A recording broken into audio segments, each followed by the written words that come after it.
Om Ajnanatimirandasya Jnananjana Shalakaya Chakshurunmilitam Dhena Tasmai Shri Gurave Namah.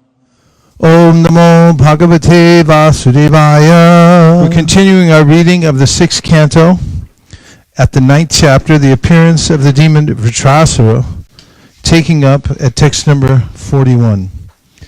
O Supreme Protector, O Grandfather, O Supreme Pure, O Lord, we are all surrendered souls at your lotus feet. Indeed, our minds are bound to your lotus feet in meditation by chains of love. Now please manifest your incarnation, accepting us as your own eternal servants and devotees. Be pleased with us and sympathetic towards us. By your love-filled glance, with its cool and pleasing smile of sympathy, and by the sweet nectarian words emanating from your beautiful face, free us from the anxiety caused by this Vritrasura, who always pains the cores of our hearts. Purport: Lord Brahma is considered the father of the demigods, but Krishna, or Lord Vishnu, is the father of Brahma, because Brahma took birth from the lotus flower growing from the Lord's abdomen. O Lord, as the small sparks of a fire cannot possibly perform the actions of the whole fire, we sparks of your lordship cannot inform you of the necessities of our lives. You are the complete whole. Therefore, of what do we need to inform you? You know everything, because you are the original cause of the cosmic manifestation, the maintainer and the annihilator of the entire universal creation. You always engage in your pastimes with your spiritual and material energies, for you are the controller of all these varied energies. You exist within all living entities, within the cosmic manifestation and also beyond them. You exist internally as Parabrahman, and externally as the ingredients of the material creation. Therefore, although manifested in various stages, at different times and places, and in various bodies, you, the personality of Godhead, are the original cause of all causes. Indeed, you are the original element. You are the witness of all activities. But because you are as great as the sky, you are never touched by any of them. You are the witness of everything as Parabrahman and Paramatma. O Supreme Personality of Godhead, nothing is unknown to you. Purport: the Absolute Truth exists in 3 phases of spiritual understanding: Brahman, Paramatma, and Bhagavan. Brahmeti, Paramatmeti, Bhagavaniti Shabdyate. Bhagavan, the Supreme Personality of Godhead, is the cause of Brahman and Paramatma. Brahman, the impersonal Absolute Truth, is all-pervading, and Paramatma is locally situated in everyone's heart. But Bhagavan, who is worshipable by the devotees, is the original cause of all causes. A pure devotee is aware that since nothing is unknown to the Supreme Personality of Godhead, he need not be informed of the devotee's conveniences and inconveniences. A pure devotee knows that there is no need to ask the Absolute Truth for any material necessities. Therefore, while informing the Supreme Lord about their distress in being attacked by Vritrasura, the demigods apologize for offering prayers for their safety. A neophyte devotee, of course, approaches the Supreme Lord for relief from distress or poverty, or for speculative knowledge of the Lord. Bhagavad Gita 7:16 mentions 4 kinds of pious men who begin devotional service to the Lord. One who is distressed, arta; one in need of money, artarti; and one who is inquisitive, jignasu; and one who is searching for the Absolute Truth, jnani. A pure devotee, however, knows that since the Lord is omnipresent and omniscient, there is no need to offer prayers or worship him for one's personal benefit.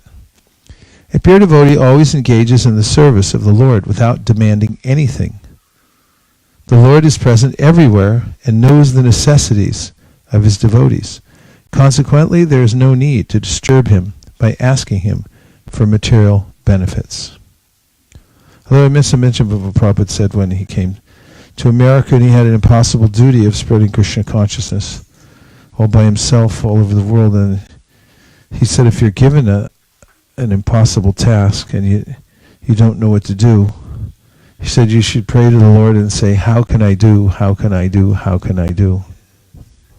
And Advaitacharya prayed to Chaitanya Mahaprabhu to come down and help the Sankirtan movement like I need help. 43, Dear Lord, you are omniscient and therefore you know very well why we have taken shelter of your lotus feet, which provide shade that gives relief from all material disturbances. Since you are the supreme spiritual master and you know everything, we have sought shelter of your lotus feet for instruction. Please give us relief by counteracting our present distress. Your lotus feet are the only shelter for a fully surrendered devotee and are the only means for subduing all the tribulations of this material world. Purport. One need only seek shelter of the shade of the Lord's lotus feet. Then all the material tribulations that disturb him will be subdued, just as when one comes under the shadow of a big tree, the disturbances caused by the heat of the scorching sun are immediately mitigated without one's asking for relief. Therefore, the whole concern of the conditioned soul should be the lotus feet of the Lord. The conditioned soul suffering from various tribulations because of existing in this material world can be relieved only when he seeks shelter at the shelter at the Lord's lotus feet. 44. Therefore, O Lord, O Supreme Controller, O Lord Krishna, please annihilate this dangerous demon Vritrasura, Twashta's son, who has already swallowed all our weapons, our paraphernalia for fighting, and our strength and influence.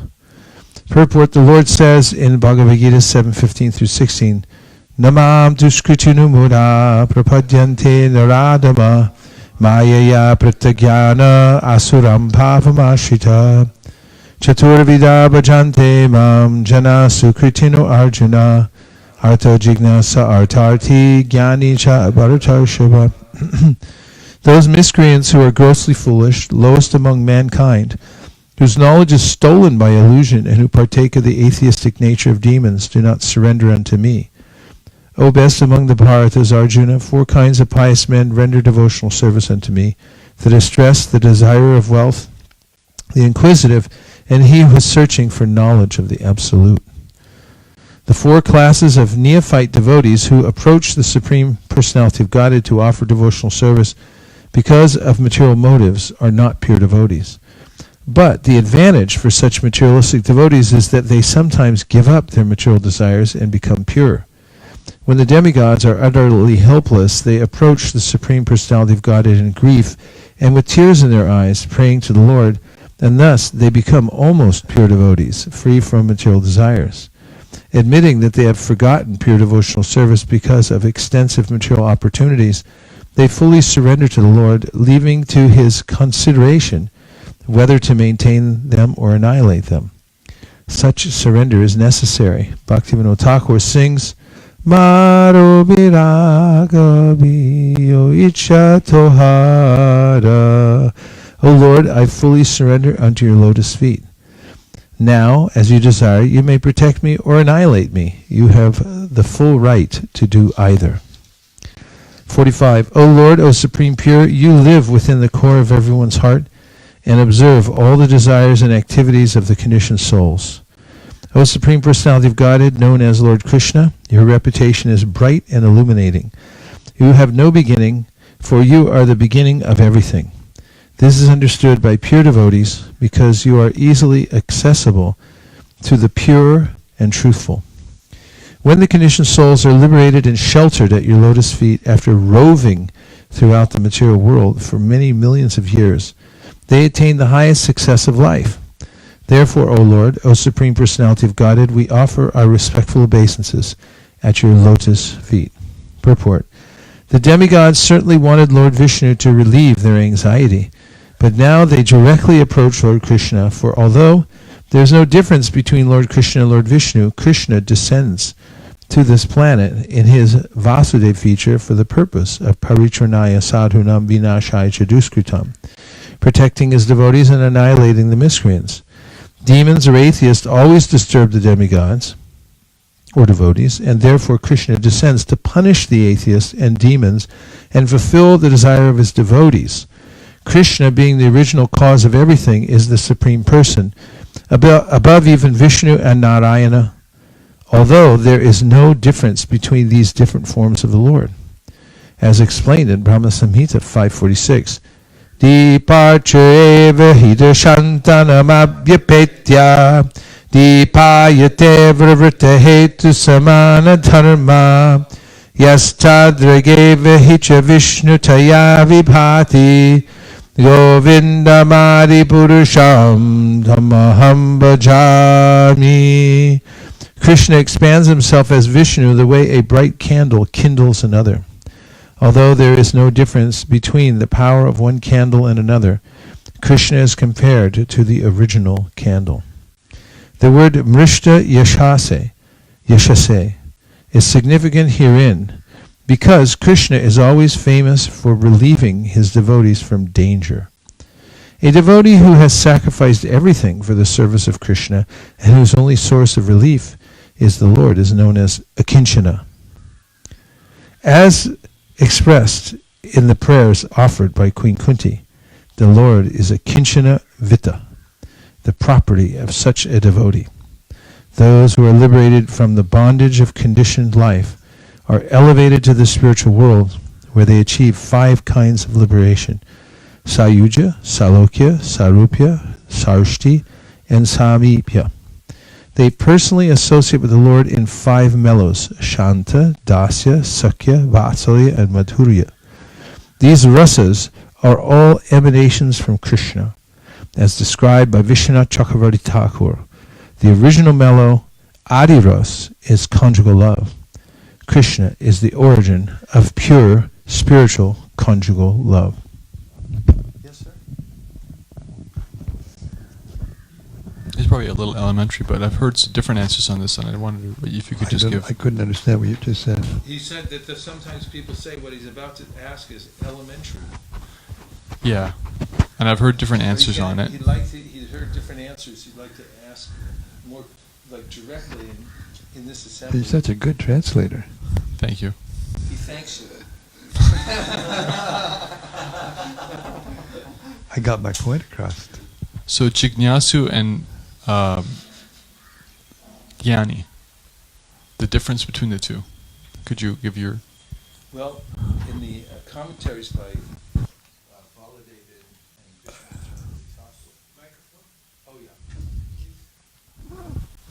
and the difference between the Jnani and the Jignasu. The one searching for knowledge of the Absolute, and one in knowledge of the Absolute. Jignasu means? Inquisitive. Yeah, inquisitive and searching for the Absolute. So, in the commentaries, it's mentioned that Tesham Gyani Nityukta Eka Bhakti Vishishite Priyo Hi Gyani No Tyartamaham Sacham Rama Priya. So, Vishwanath Chakravarti Thakur says, and concurs with Baladev Bijabhushan, that they're in knowledge of, means when they say, when it says that they're in knowledge, they already have a sense of pure devotional service. Yeah. That's Gyani. Yeah, but in other words, he's differentiating between an ordinary Gyani, because he says that this kind of Gyani means somebody who's, he knows about devotional service. He's not inquiring about anything that's separate from the Lord. Whereas the Jignasu is more just curious about things in general. He's searching, but he hasn't come to he doesn't have a sense, of absolute truth.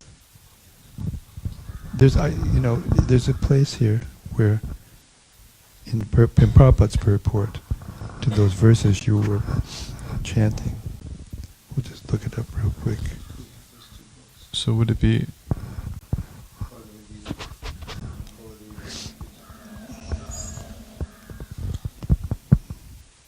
Should I get them? What verse? What chapter is that? That's it.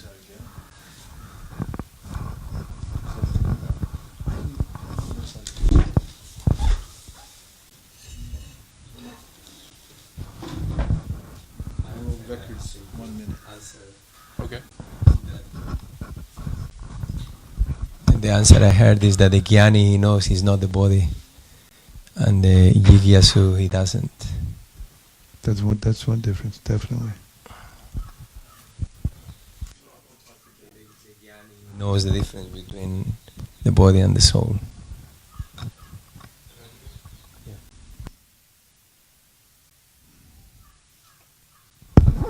I heard once that the Jigyasi only wants to know how does that function in the temple, how do they earn money, and how do they pay all this, and he's just neugierig, curious.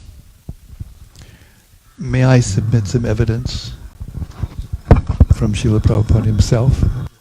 Thank you. This is the verse that you just...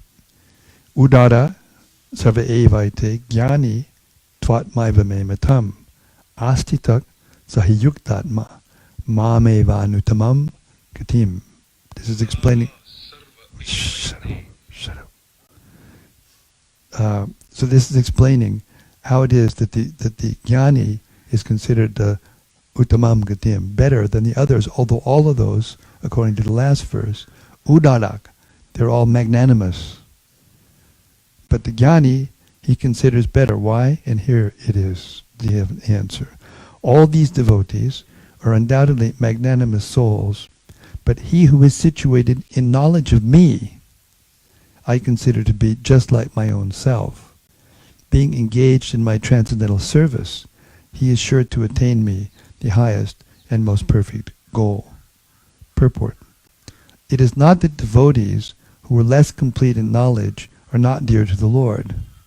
The Lord says that all are magnanimous, because anyone who comes to the Lord for any purpose is called a Mahatma, or great soul. The devotees who want some benefit out of devotional service are accepted by the Lord because there is an exchange of affection. Out of affection, they ask the Lord for some material benefit, and when they get it, they become so satisfied that they also advance in the devotional service. But the devotee in full knowledge is considered to be very dear to the Lord because his only purpose is to serve the Supreme Lord with love and devotion. Such a devotee cannot live a second without contacting or serving the Supreme Lord. Similarly, the Supreme Lord is very fond of his devotee and cannot be separated from him. In the Srimad Bhagavatam, the Lord says, Sadhavo hridayam mayam, sadhunam hridayam tvaham, madanyat te najananti, naham te byo madag api. The devotees are always in my heart, and I am always in the hearts of the devotees. The devotee who does not know anything beyond me, and I cannot forget the devotee. There is a very intimate relationship between me and the pure devotees. Pure devotees are full knowledge, are never out of spiritual touch, and therefore they're very much dear to me. Now, one thing he did say, that I know that doesn't actually answer the question completely, but the previous purport does. Here he says,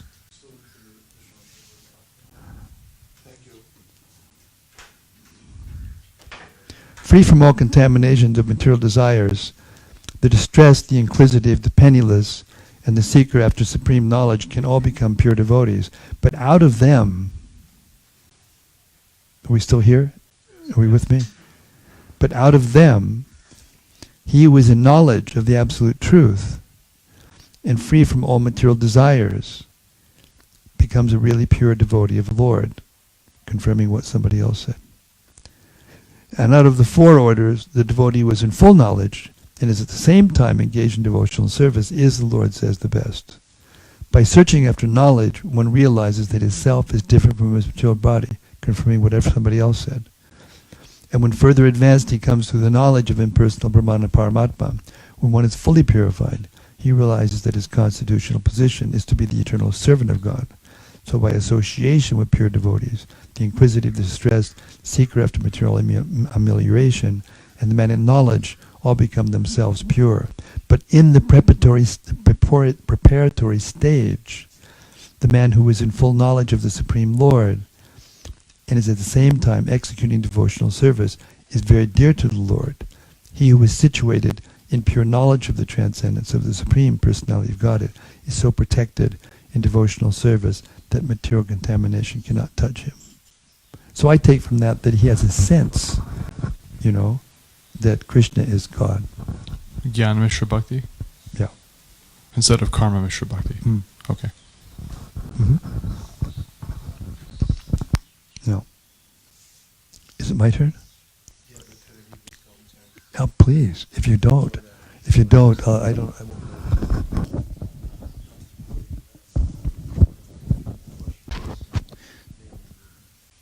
This is from the Srila Baladev Vidyabhusan commentary.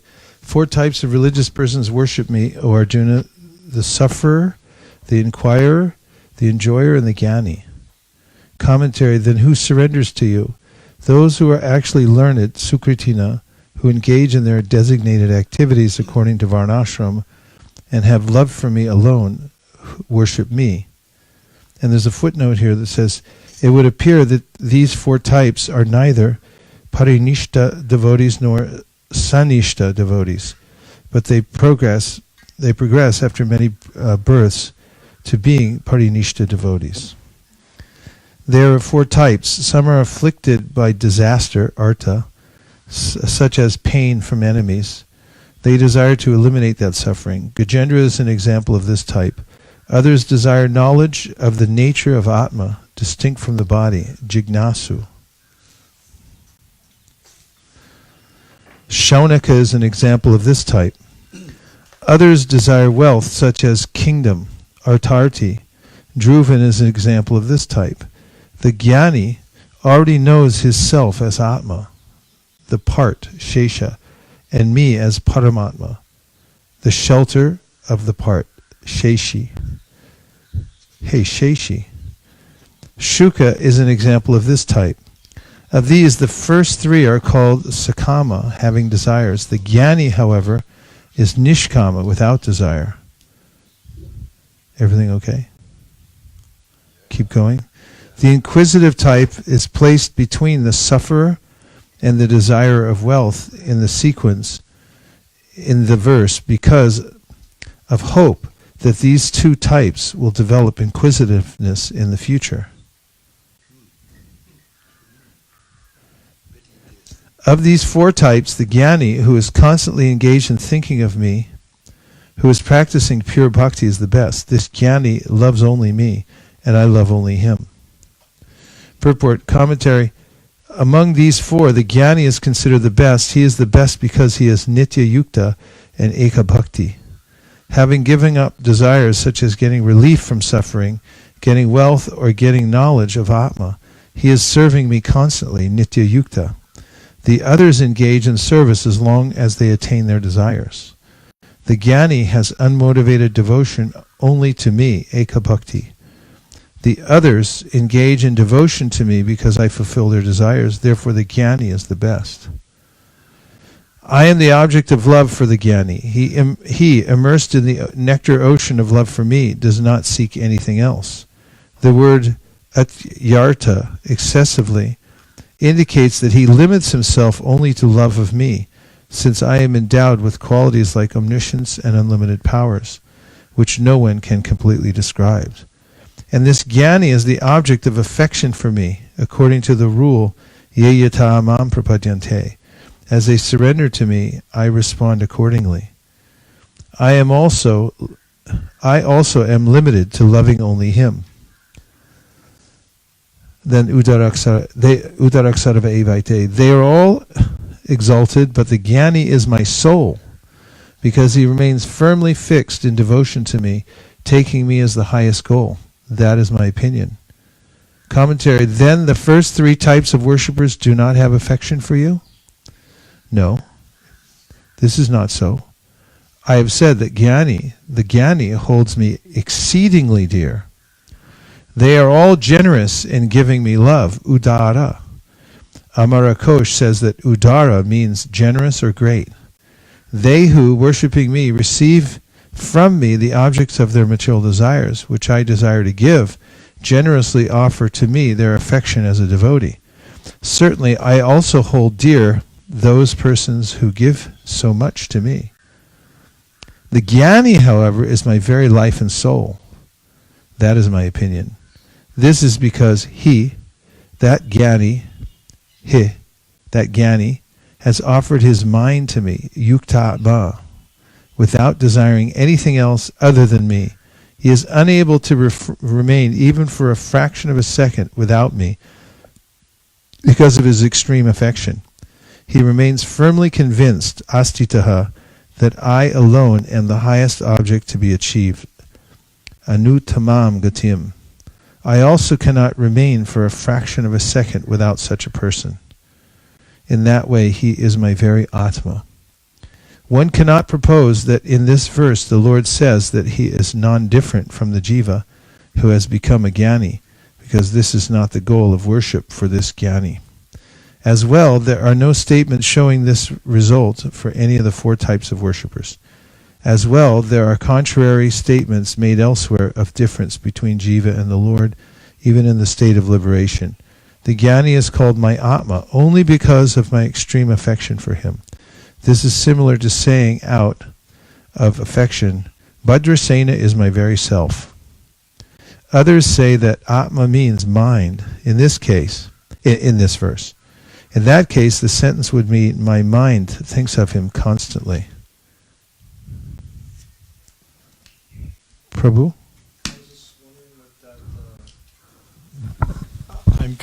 I came in a little bit late. What was that part where it was saying that the way that they're situated in the verse, that two are situated before one, and therefore it indicates something? Do you know what I'm talking about?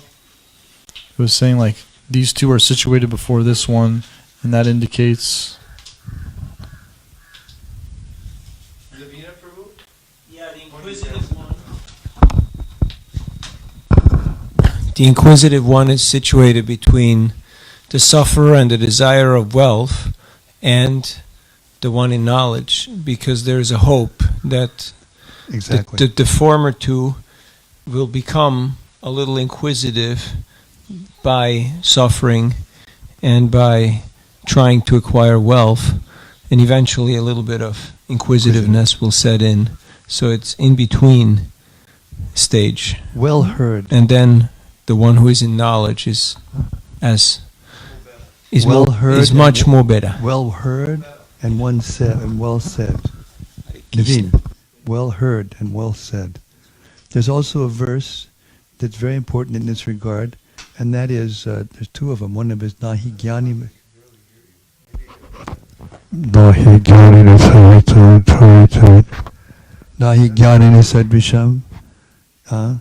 Nahi Jnani Sadrisham. Pavitram Iha Vidyate Tatsoyam Yugasangsida Kalinat Mani Vindati. That there's nothing so sublime and pure as transcendental knowledge. And then the verse after that, Shreyan Mayad, the one just before Tadvidi Panipatina. What's that? Shreyad. So, Jnani Parisamarpana. There it says that service performed with knowledge is better than service performed just for giving up possessions and material attachments. That fits into that, what he said. Huh?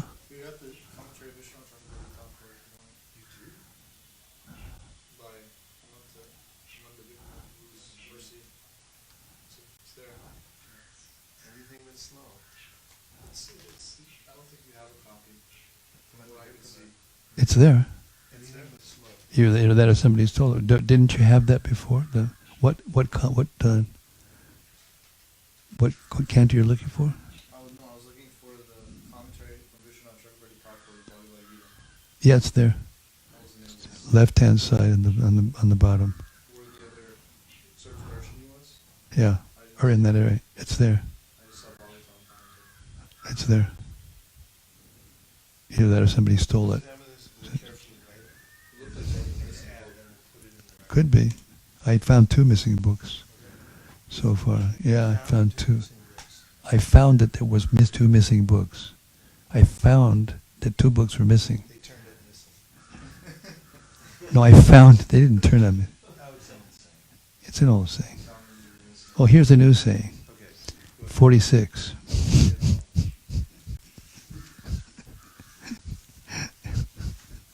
Sri Shukadev Goswami continued, O King Parikshit, when the demigods offered the Lord their sincere prayers in this way, the Lord listened by his causeless mercy.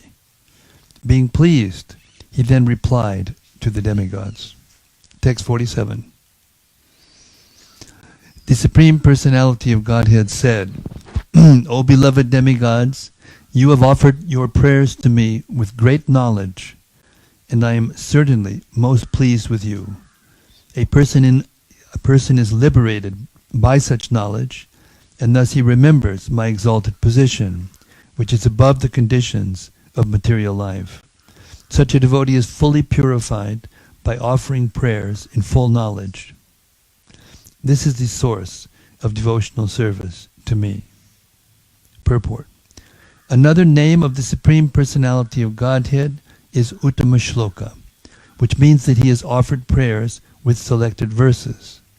Bhakti means Shravanam Kirtanam Vishnu, chanting and hearing about Lord Vishnu. Impersonalists cannot be purified, for they do not offer personal prayers to the Supreme Personality of Godhead. Even though they sometimes offer prayers, the prayers are not directed toward the Supreme Person. Impersonalists sometimes show their incomplete knowledge by addressing the Lord as being nameless. They always offer prayers indirectly, saying, you are this, you are that. But they do not know to whom they are praying. A devotee, however, always offers personal prayers. A devotee says, Govindam, Adi Purusham, Tamaham Bhajami. I offer my respectful obeisances unto Govinda, unto Krishna. That is the way to offer prayers. If one continues to offer such personal prayers to the Supreme Personality of Godhead, he is eligible to become a pure devotee and return home back to Godhead. Text 48. O best of the intelligent demigods, although it is true that nothing is difficult for one to obtain when I am pleased with him, a pure devotee, whose mind is exclusively fixed upon me, does not ask me for anything but the opportunity to engage in devotional service. So he's chastising them, basically, telling them what's wrong with them. Purport. When the demigods finished offering their prayers, they anxiously waited for their enemy Vritrasura to be killed. This means that the demigods are not pure devotees. Although without difficulty one can get anything he desires if the Lord is pleased, the demigods aspire for material profit by pleasing the Lord. The Lord wanted the demigods to pray for unalloyed devotional service, but instead they prayed for an opportunity to kill their enemy. This is the difference between a devotee and a devotee on the material platform. Indirectly, the Lord regretted that the demigods did not ask for pure devotional service. Text 49. Those who think material assets to be everything, or to be the ultimate goal of life, are called misers, kripanas. They do not know the ultimate necessity of the soul. Moreover, if one awards that which is desired by such fools, he must also be considered foolish. I'll read that again. Moreover, if one awards that which is desired by such fools, he must also be considered foolish. Purport. There are two classes of men, named the Kripana and the Brahmana. A Brahmana is one who knows Brahman, the absolute truth, and who thus knows his real interest. A Kripana, however, is one who has a material bodily concept of life. Not knowing how to utilize his human or demigod life, a Kripana is attracted by things created by the material modes of nature.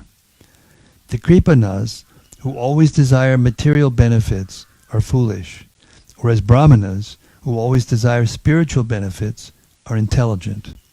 If a Kripana, not knowing his self-interest, foolishly asks for something material, one who awards it to him is also foolish. Krishna, however, is not a foolish person. He is supremely intelligent. If someone comes to Krishna asking for material benefits, Krishna does not award him the material things he desires. Instead, the Lord gives him intelligence so that he will forget his material desires and become attached to the Lord's lotus feet. In such cases, although the Kripana offers prayers to the Lord for material things, the Lord takes away whatever material possessions the Kripana has and gives him the sense to become a devotee. As stated by the Lord in Chaitanya Charitamrita, Ami Bhigya e Murke Vishaya Keni Diva Swa Charanamrita Diya Vishaya Bulaiba. Since I am very intelligent, why should I give this fool material prosperity? Instead, I shall induce him to take the nectar of the shelter of my lotus feet and make him forget illusory material enjoyment. If one sincerely prays to God for material possessions in exchange for devotional service, the Lord, who is not foolish like such an unintelligent devotee, shows him special favor by taking away whatever material possessions he has and gradually giving him the intelligence to be satisfied only by rendering service to his lotus feet. Srila Vishwanath Chakravarti Thakur comments in this regard that Srila Vishwanath Chakravarti Thakur comments in this regard that if a foolish child requests his mother to give him poison, the mother, being intelligent, will certainly not give him poison, even though he requests it. With us? Everybody? With us? A materialist, I'll read that again, just in case. Srila Vishwanath Chakravarti Thakur comments in this regard that if a foolish child requests his mother to give him poison, the mother, being intelligent, will certainly not give him poison, even though he requests it. A materialist, don't mock me. A materialist does not know that to accept material possessions means to accept poison or the repetition of birth and death. An intelligent person, a Brahmana, aspires for liberation from material bondage. That is the real self-interest of a human being. Text 50. May I? 50. Te 50? 50.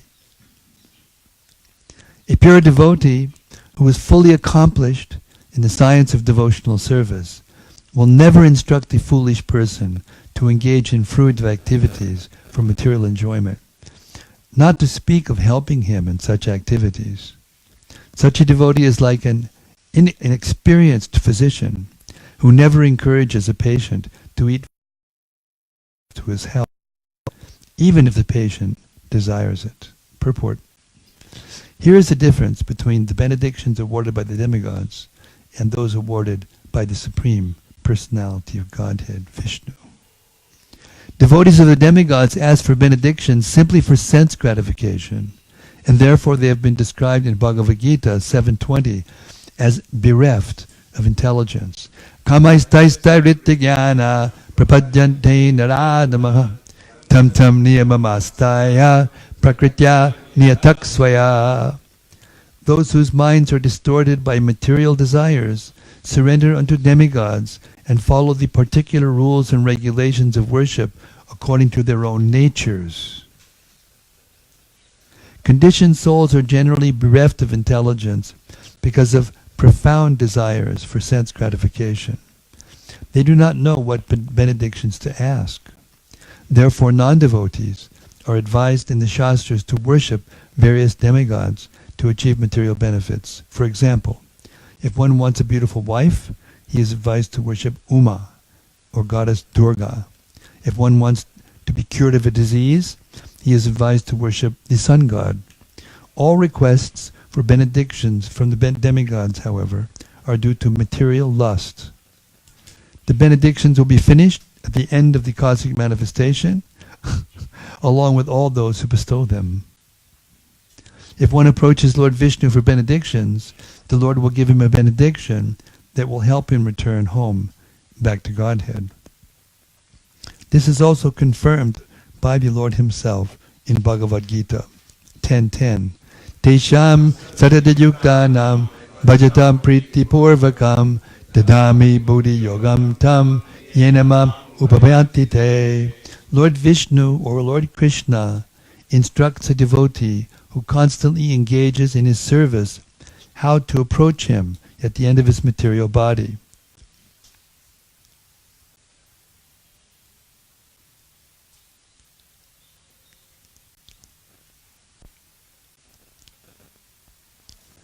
The Lord says in Bhagavad Gita 4:9, Janma karma chame divyam evam yo viti tatpataha taktva deham punar janma naitimam eti sorjuna.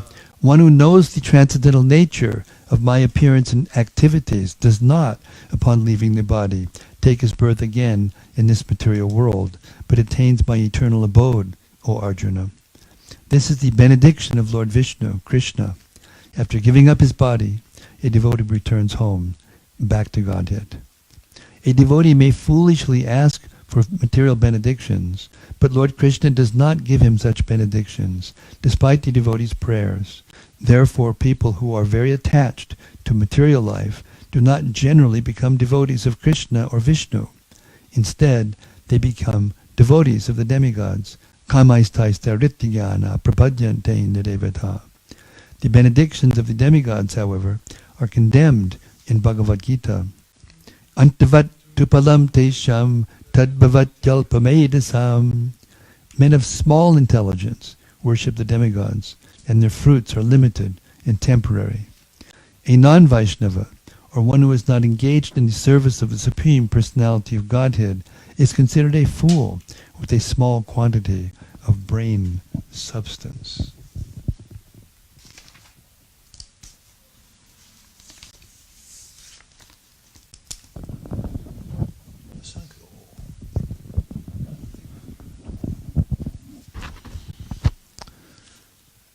O Bhagavan, Indra, all good fortune unto you. I advise you to approach the exalted saint Dadansha, Dadichi. He has become very accomplished in knowledge, vows and austerities, and his body is very strong. Go ask him for his body without delay. Purport: everyone in this material world, from Lord Brahma down to the ant, is eager to keep his body comfortable. A pure devotee may also be comfortable, but he is not eager for such a benediction. Since Bhagavan, the king of heaven, still aspired for a comfortable bodily situation, Lord Vishnu advised him to ask Dadansha for his body, which was very strong due to his knowledge, vows, and austerity. That saintly Dadansha, who is also known as Dadichi, personally assimilated the spiritual science and then delivered it to the Ashwini Kumaras. It is said that Dadansha gave them mantras through the head of a horse. Therefore, the mantras are called Ashvashira. After obtaining the mantras of spiritual science from Dadichi, the Ashwini Kumaras became Jivan Mukta, liberated even in this life. Purport: the following story is narrated by many acharyas in their commentaries. And now,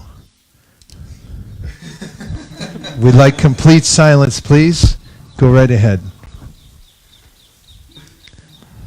Nishamyartavanang daksham pravarkya brahmavidyayoho tadanchang samuphagamyatam uchatur atashvenao bhagavantehinao vidyam iti shrutva sachapravit karmani avastito tyaham paschad vakshyami gachchatam tayor nigatayor eva shakra agatyatam munim uvach bishajor vidyang ma vadir ashvinor mune yadi madvakyam ullankhya praveshi sahasaivate shiraschandyang na sandeha ityutva sayayav harihi indre gate tatapyetya na satyavu chatur dvajam tanmukad indragatitang shudva ta uchutuhu punaha Avang tava shirash chitva purvam ashvasya mastakam santasyavastato bruhitena vidyang chanao dvaja tasmin indrena sanchanne punaha santaya mastakam nijang te dakshinang dattva gamishyavo gitagatam etach chutva tadovacha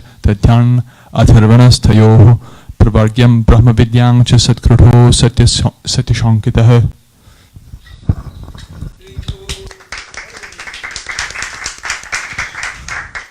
The great Saint Dadichi had perfect knowledge of how to perform fruitive activities, and he had advanced spiritual knowledge as well. Knowing this, the Ashvini Kumaras once approached him and begged him to instruct them in spiritual science, Brahma Vidya. Dadichi Muni replied, "I am now engaged in arranging sacrifices for fruitive activities. Come back sometime later." When the Ashvini Kumaras left, Indra, the king of heaven, approached Dadichi and said, "My dear Muni, the Ashvini Kumaras are only physicians. Please do not instruct them in spiritual science. If you impart the spiritual science to them despite my warning, I shall punish you by cutting off your head." After warning Dadichi in this way, Indra returned to heaven. The Ashvini Kumaras, who understood Indra's desires, returned and begged Dadichi for Brahma Vidya. When the great saint Dadichi informed them of Indra's threat, the Ashvini Kumaras replied, "Let us first cut off your head and replace it with the head of a horse. You can instruct Brahma Vidya through the horse's head, and when Indra returns and cuts off that head, we shall reward you and restore your original head." Since Dadichi had promised to impart Brahma Vidya to the Ashvini Kumaras, he agreed to their proposal. Therefore, because Dadichi imparted Brahma Vidya through the mouth of a horse, this Brahma Vidya is also known as Ashvashira. That's some doctor too. 53. Dadancha's invincible protective. You sure you're going to put it back on right? Dadancha's invincible protective covering, known as the Narayana Kavacha, was given to Twashta, who delivered it to his son Vishwarup, from whom you have received it. Because of this, Narayana Kavacha, Dadichi's body is now very strong. You should therefore beg him for his body. When the Ashvini Kumaras beg for Dadancha's body on your behalf, he will surely give it because of affection. Do not doubt this, for Dadancha is very experienced in religious understanding. When Dadancha awards you his body, Vishvakarma will prepare a thunderbolt from his bones. This thunderbolt will certainly kill Vritrasura because it will be invested with my power. When Vritrasura is killed because of my spiritual strength, you will regain your strength, weapons, and wealth. Thus, there will be all good fortune for all of you. Although Vritrasura can destroy all the three worlds, do not fear that he will harm you. He is also a devotee and will never be envious of you. Purport. A devotee of the Lord is never envious of anyone, what to speak of other devotees. As revealed later, Vritrasura was also a devotee. Therefore, he was not expected to be envious of the demigods. Indeed, of his own accord, he would try to benefit the demigods. A devotee does not hesitate to give up his own body for a better cause. Chanakya Pandit said, "San nimite varam tyago vinashe niyate sati." After all one's material possessions, including his body, will be destroyed in due course of time. Therefore, if the body and other possessions can be utilized for a better cause, a devotee never hesitates to give up even his own body. Because Lord Vishnu wanted to save the demigods, Vritrasura, even though able to swallow the three worlds, would agree to be killed by the demigods. For a devotee, there is no difference between living and dying, because in this life a devotee engages in devotional service, and after giving up his body, he engages in the same service in the spiritual world. His devotional service is never hindered. Thus end the Bhaktivedanta purports to the 9th chapter, 6th canto of the Srimad Bhagavatam, entitled, 9th chapter, Appearance of the Demon Vritrasura.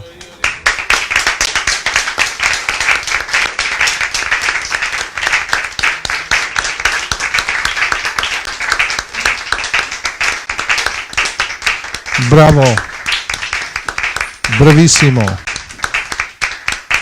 Sadhu, sadhu. We'll take a few reflections. Anything you heard that stuck with you? Yes, Prabhu.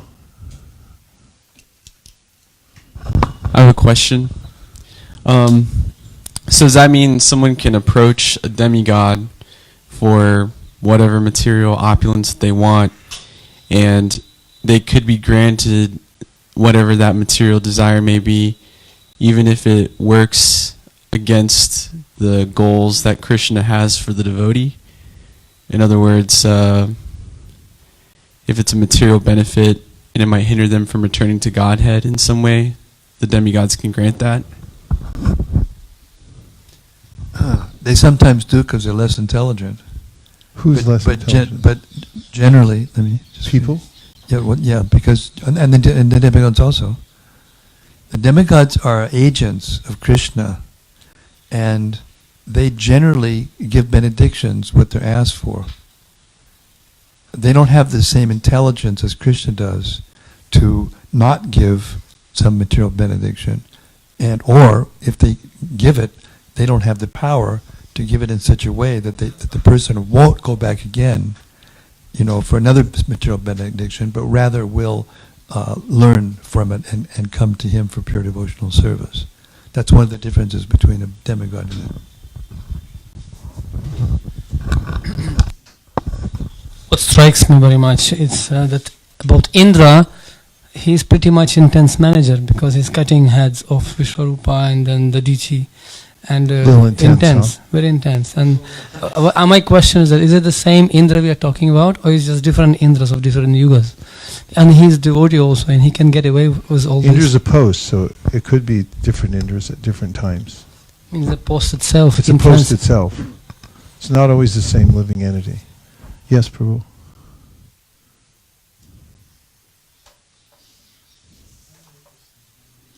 Pretty entangling. Just like in the Hawaii ISKCON, it was well known that people couldn't remain very long as temple president there. Average time was about 6 months or something. Yes, Prabhu. Earlier in the chapter, we see Indra decapitates the Brahmin. Except for now, there's pure devotee, and it's okay. And he gets the reaction of killing a Brahmin. Are there different gradations of what is considered Brahmahatya? I've heard from one Brajvasi Brahmin that Brahmahatya means if you disturb a Brahmin, if you upset a Brahmin and make him cry, you steal from a Brahmin, etc. Well, one thing we learned from this story is all the sages told Indra that there'd be no problem killing Vritrasura. And then he killed him, and then there was a problem. So better Vishwarup. So better to is Vishwarup? Yeah, it hasn't happened yet.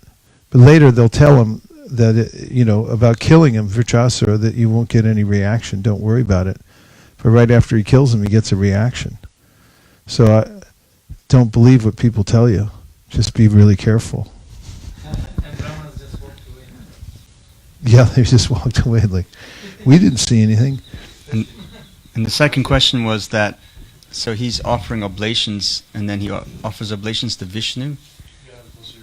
He offers oblations to Vishnu, and then offers some for the demons, and that's why Indra kills him. Yeah, that's right. So demons are barred from worshipping Vishnu? No, he was just ticked off because Indra felt that if Vishwarup, see, he was already warned ahead of time. I mean, I'm just saying stuff that you already know, but he was warned ahead of time when they took him on as a priest. When they hired him as a priest, they were warned that he was going to favor the demigods and the demons. So you're going to have to tolerate that in order to get a guru back. He already lost one guru, and now you got to get another one.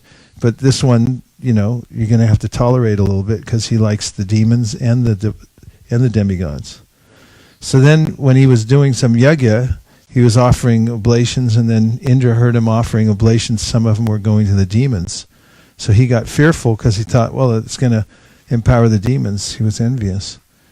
And so he didn't think too carefully, and he chopped his heads off. Yes, Prabhu? I just a comment in regards to Matt's question and the theme of how the Lord reciprocates with the devotee. And I think it's Vishwanath Chakravarti Thakur who explains that sometimes the Lord is compared to a kalpavriksha, like a desire tree. But he says that this comparison is imperfect, because the kalpavriksha will give any desire that the person who asks for a desire wants, even though it may be, like not good for him. But Krishna will only award the desire which is actually going to be beneficial for the person. And he says that the kalpavriksha will not become attached to the person who asks for the desire, but Krishna will become very attached to that person, to his enemy of the person who approaches Krishna is Krishna's enemy as well. And anyway, in this way he explains how Krishna is much more personal, and he's always acting for the welfare of the devotee.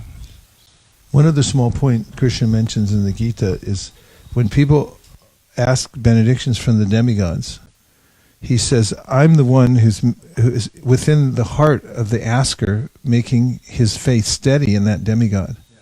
And not only that, he said, when the demigod gives something, Krishna says that I'm the one supplying all the facility for him to give it in the first place. So he says, if you know this, then why would you go to any demigods? It's an evolution. Any other points? Yes, Prabhu.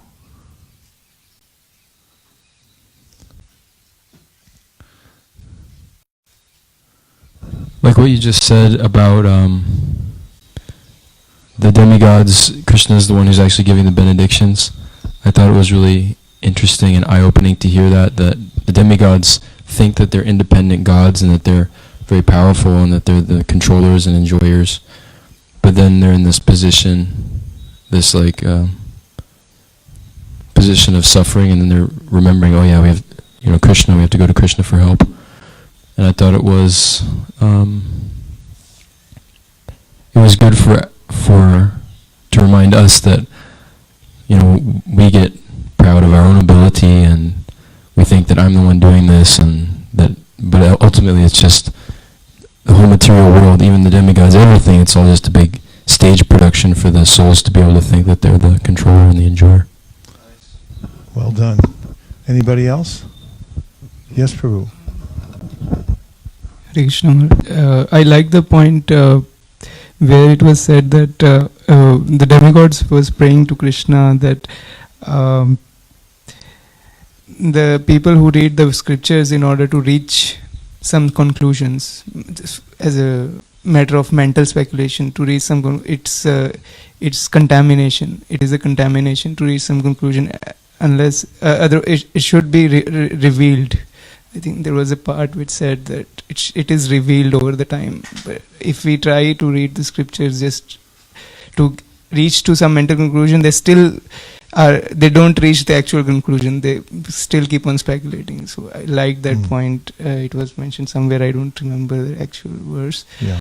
And in the same lines, it was mentioned that so Indra actually cursed so because Indra gave 1/4 of his Brahmahatya curse to water, that there is bubbles and form in the water, we should not accept it. So I was just connecting it to nectar of instruction, where it is said that the water of the Ganges, it has in times of rainy season, it has froth, it has bubbles in it, but a devotee who knows the value of Ganges, they still take dip in the Ganges. Yeah, so I was just thinking that why so no more LaCroix. That's that bubbly drink. Now I understand why they don't take the bubbles. No more bubbly drinks. No more maple syrup or bubbly drinks.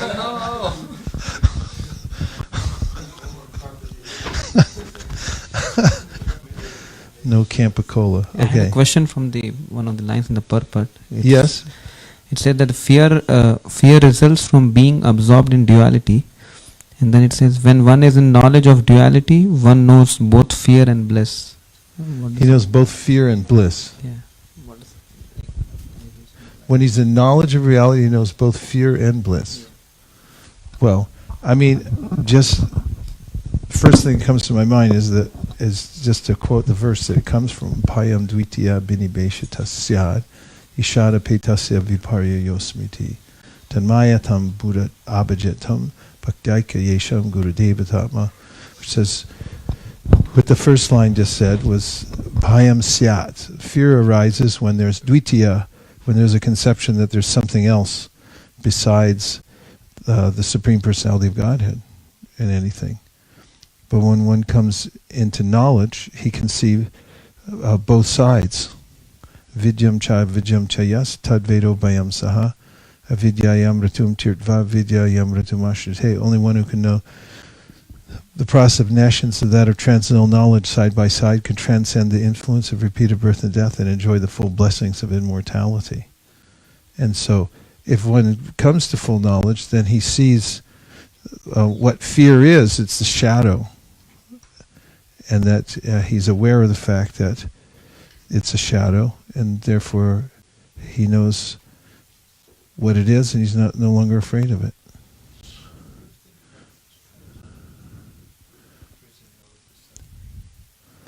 Atma upamyena sarvatya samam pashiti orjuna sukham vaya yadiva dukam sayogi paramo mataha.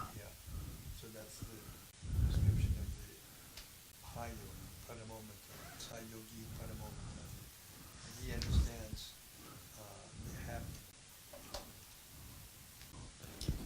the Sayogi paramo mataha, Krishna says in the Bhagavad Gita. What verse is that? 632.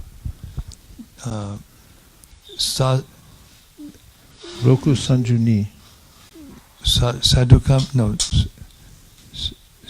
Sadukam Sukham va yadivadukam sadabo sayogi paramo mataha. Yeah.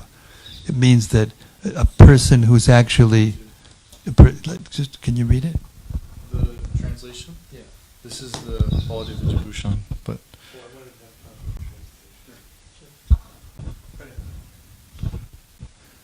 He is the perfect yogi who, by comparison to his own self, sees the true equality of all beings in both their happiness and their distress. O Arjuna. Nice. Nice. Thank you. Thank you, Prabhupada. Continuing the reading, we're at Chapter 10, Battle between the Demigods and Vritrasura. For those of you who like battles, stay seated. We're about to go into a heavy battle, like you've never heard before. Are you prepared for this? Yes. Okay, here we go. Sri Shukadeva Goswami said, after instructing Indra in this way, the Supreme Personality of Godhead, Hari, the cause of the cosmic manifestation, then and there disappeared from the presence of the onlooking demigods. O King Parikshit, following the Lord's instructions, the demigods approached Dadichi, the son of Atarva. He was very liberal, and when they begged him to give them his body, he at once partially agreed. However, just to hear religious instructions from them, he smiled and jokingly spoke as follows. O elevated demigods, at the time of death, severe unbearable pain takes away the consciousness of all living entities who have accepted material bodies. Don't you know about this pain? In the material world, every living entity is very much addicted to his material body. Struggling to keep his body forever, everyone tries to protect it by all means, even at the sacrifice of all his possessions. Therefore, who would be prepared to deliver his body to anyone, even if it were demanded by Lord Vishnu? Purport. It is said, Atmanam sarvato rakshet tato dharmam tato dhanam. One must protect his body by all means. Then he may protect his religious principles and thereafter his possessions. This is the natural desire of all living entities. No one wants to give up his body unless it is forcibly given away. Oh, okay. It's changed. But you can't change anything. There is a change. Given away, forcibly taken away. It's there. Taken rather than given. If we can't forcibly give something away, it's forcibly given away. No one wants to give up his body unless it is forcibly taken away. Forcibly given away. Can't change it. Even though the demigods said that they were demanding Dadichi's body for their benefit in accordance with the order of Lord Vishnu, Dadichi superficially refused to give them his body. The demigods replied, O exalted Brahmana, pious persons like you, whose activities are praiseworthy, are very kind and affectionate to people in general. What can't such pious souls give for the benefit of others? They can give everything, including their bodies. Hare Krishna, Hare Krishna, Krishna Krishna, Hare Hare, Hare Rama, Hare Rama, Rama Rama, Hare Hare, Hare Krishna, Hare Krishna, Krishna Krishna, Hare Hare, Hare Rama, Hare Rama, Rama Rama, Hare Hare, Hare Krishna, Hare Krishna, Krishna Krishna, Hare Hare, Hare Rama, Hare Rama, Rama Rama, Hare Hare, Hare Krishna, Hare Krishna, Krishna Krishna, Hare Hare, Hare Rama, Hare Rama, Rama Rama, Hare Hare.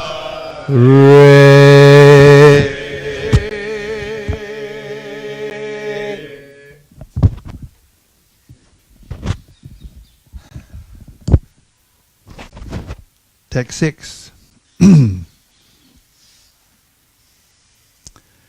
Those who are too self-interested beg something from others, not knowing of others' pain. But if the beggar knew the difficulty of the giver, he would not ask for anything. Similarly, he who is able to give charity does not know the beggar's difficulty, for otherwise he would not refuse to give the beggar anything he might want as charity. Even the demon didn't understand that. Jarasandha, he was like that, gave charity.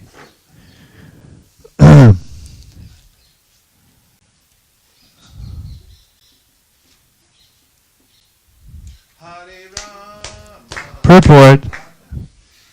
Hey, this works. I like this. It's too much. I like it too much. This verse describes two people, one who gives charity and one who begs for it. A beggar should not ask charity from a person who is in difficulty. Similarly, one who is able to give charity should not deny a beggar. These are the moral instructions of the Shastra.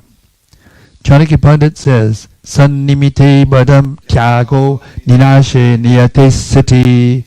Everything within this material world will be destroyed, and therefore one should use everything for good purposes. If one is advanced in knowledge, he must always be prepared to sacrifice anything for a better cause. At the present moment, the entire world is in a dangerous position under the spell of a godless civilization. The Krishna consciousness movement needs many exalted, learned persons who will sacrifice their lives to revive God consciousness throughout the world. We therefore invite all men and women advanced in knowledge to join the Krishna consciousness movement and sacrifice their lives for the great cause of reviving the God consciousness of human society. Jai, Srila Prabhupada ki Jai. Text 7. The great sage Dadichi said, "Just to hear from you about religious principles, I refused to offer my body at your request. Now, although my body is extremely dear to me, I must give it up for your better purposes, since I know that it will leave me today or tomorrow." Text 8. O demigods, one who has no compassion for humanity in its suffering and does not sacrifice his impermanent body for the higher causes of religious principles or eternal glory is certainly pitied even by the immovable beings. Purport. In this regard, a very exalted example was set by Lord Sri Chaitanya Mahaprabhu and the 6 Goswamis of Vrindavan. Concerning Sri Chaitanya Mahaprabhu, it is said in Srimad Bhagavatam, "Chaktva sudush jajasurip sitaraja lakshmim dharmishta arya bachasa yad angaranyam maya mrigam tayirip sitam anbahadavad vande mahapurusha charanara vindam."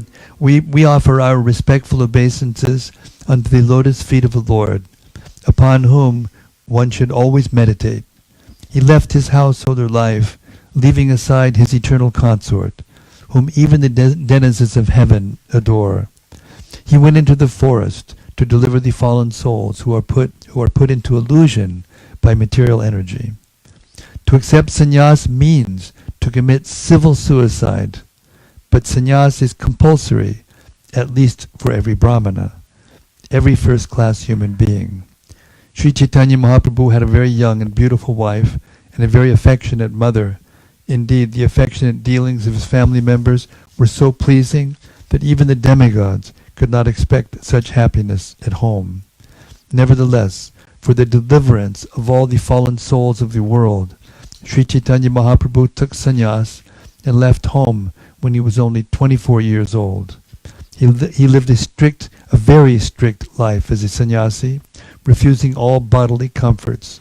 Similarly, his disciples, the 6 Goswamis, were ministers who held exalted positions in society, but they also left everything to join the movement of Sri Chaitanya Mahaprabhu. Srinivasacharya says, "Chaktva tur mamashesha matalapati shrenem sada tuchchabat bhutvadina ganesha karunaya kopina kantashito." These Goswamis left their very comfortable lives as ministers, zamindars, and learned scholars to joined Sri Chaitanya Mahaprabhu's movement, just to show mercy to the fallen souls of the world. Dina Ganeshakau Karunaya.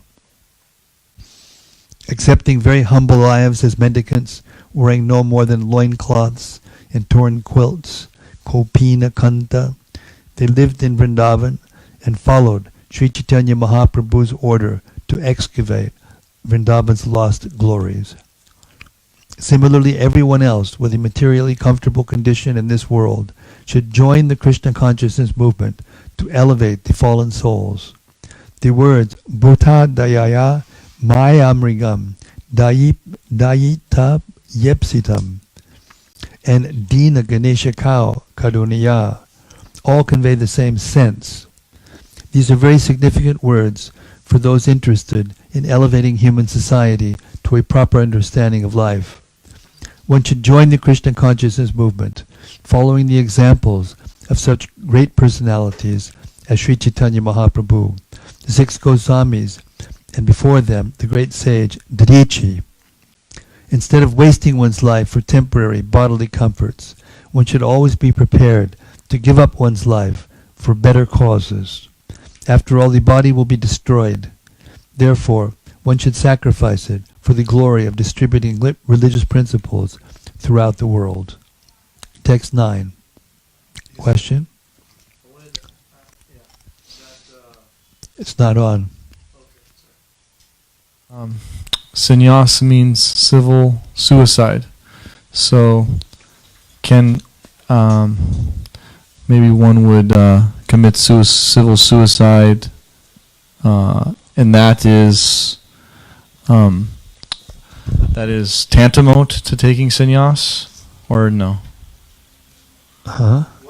What? If one were to commit civil suicide, is that because it said taking sannyas means committing civil suicide?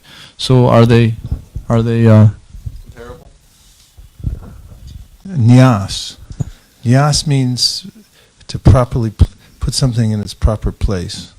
Like when you put on tilak, it's a nyas. You put them in the right places. And sang means everything. Sannyas means one who knows how to put everything in its proper place. And that's the purpose of sannyas. That's what real renunciation means. Anasaktasya vishayan yatarham upayunjita nirbandha krishna sambandhe yuktam vairagyam vitate, etc.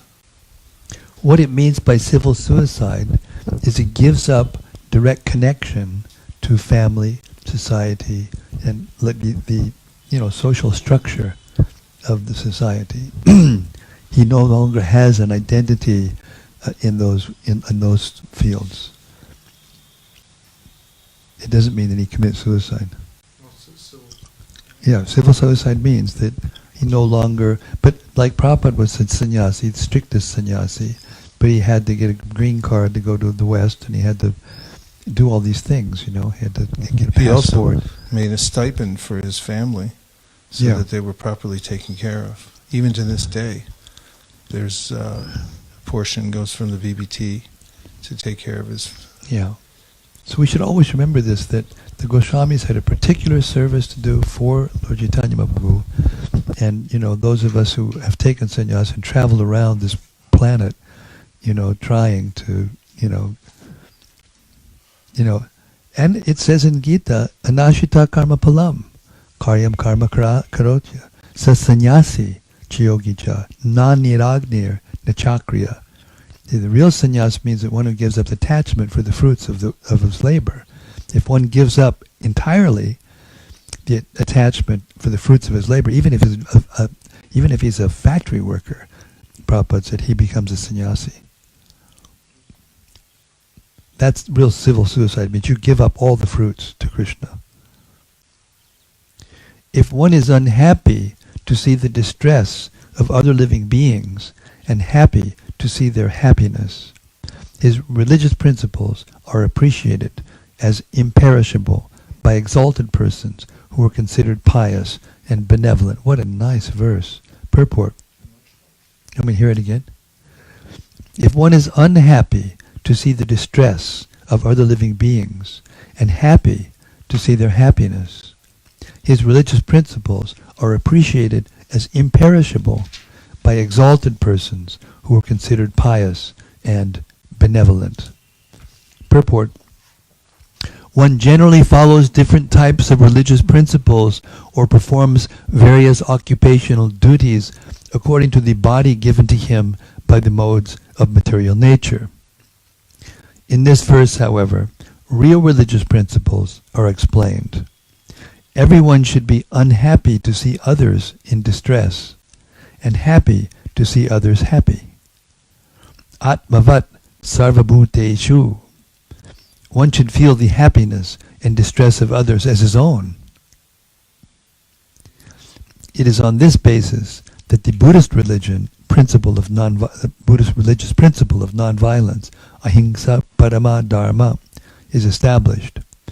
We feel pain when someone disturbs us, and therefore we should not inflict pain upon other living beings. Lord Buddha's mission was to stop unnecessary animal killing, and therefore he preached that the greatest religious principle is nonviolence. One cannot continue killing animals and at the same time be a religious man. That is the greatest hypocrisy. Jesus Christ said, "Do not kill," but hypocrites nevertheless maintain thousands of slaughterhouses while posing as Christians. Such hypocrisy is condemned in this verse. One should be happy to see others happy, and one should be unhappy to see others unhappy. This is the principle to be followed. Unfortunately, at the present moment, So-called philanthropists and humanitarians advocate the happiness of humanity at the cost of the lives of poor animals. That is not recommended herein. This verse clearly says that one should be compassionate to all living entities. Regardless of whether human, animal, tree, or plant, all living entities are sons of the Supreme Personality of Godhead. Lord Krishna says in Bhagavad Gita, Sarvajoneshu Kunteya Murtayak Sambhavantiyaha Tasam Brahma Mahanyonir Aham Bija Pradapita. It should be understood that all species of life, O son of Kunti, are made possible by birth in this material nature, and that I am the seed-giving father. The different forms of these living entities are only their external dresses. Every living being is actually a spirit soul, a part and parcel of God. Therefore, one should not favor only one kind of living being. A Vaishnava sees all living entities as part and parcel of God. As the Lord says in Bhagavad Gita 5.18 and 1854, Vidyavanaya sampane brahmane gavihastani shuni chaiva chapake cha panditak samadarshinaha. The humble sage, by virtue of 5.18 and 1854. That's what? Oh, I see. Thank you. Thank you. The humble sage, by virtue of true knowledge, sees with eagle vision a learned and gentle brahmana, a cow, an elephant, a dog, and a dog-eater outcast. Brahmabhutak prasanatma nashochati nakankshati samak sarveshu bhuteshu madbhaktam labate param. See, this is a little editing. I'm sorry, I'm an editor. It can't. It should have 18, because it has 18 and 54, and then down in this verse it says 54. You get my point? And if it just said 5, yeah, it's a fault of redundancy. Eh? Bhavani, okay.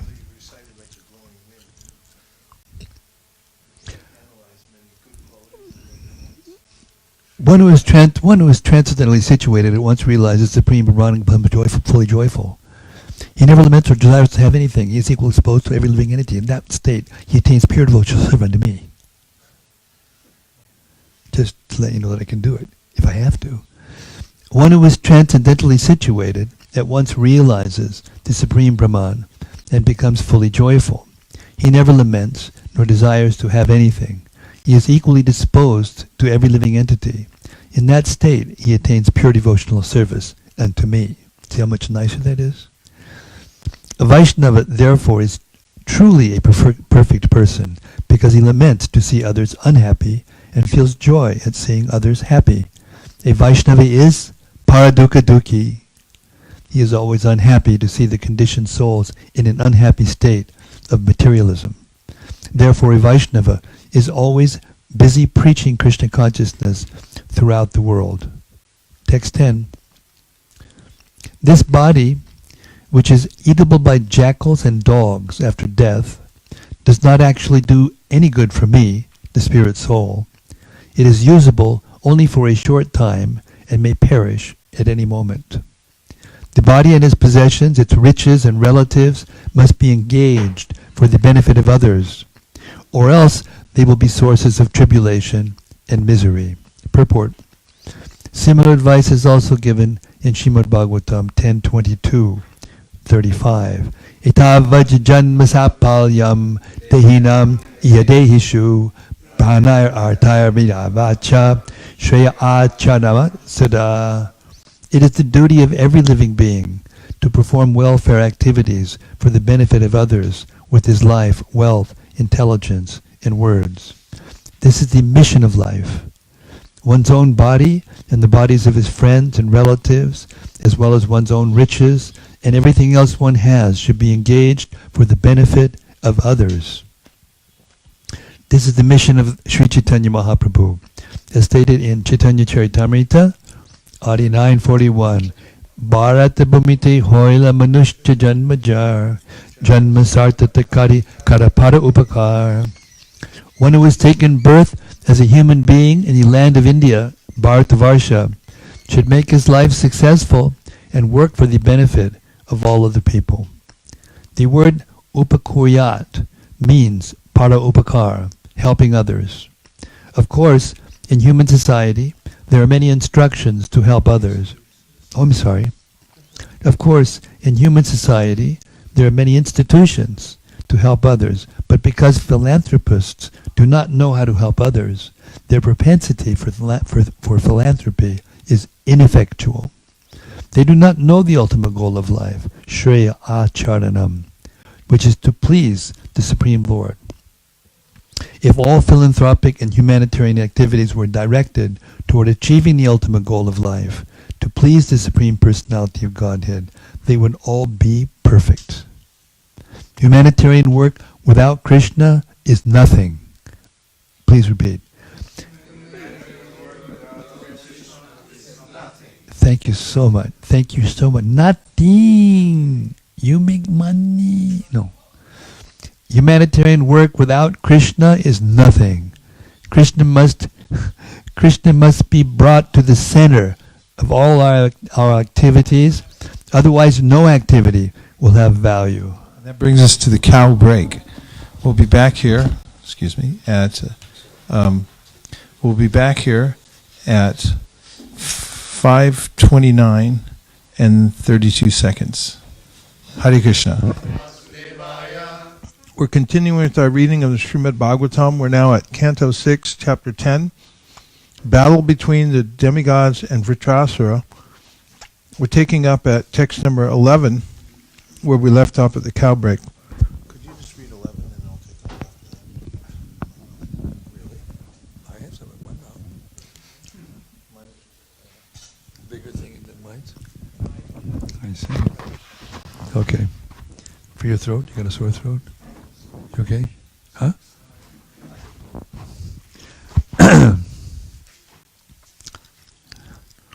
Text 11. Would the ushers please guide everyone to a seat? Thank you.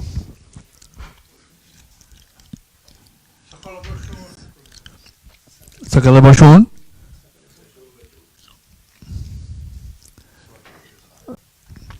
Sri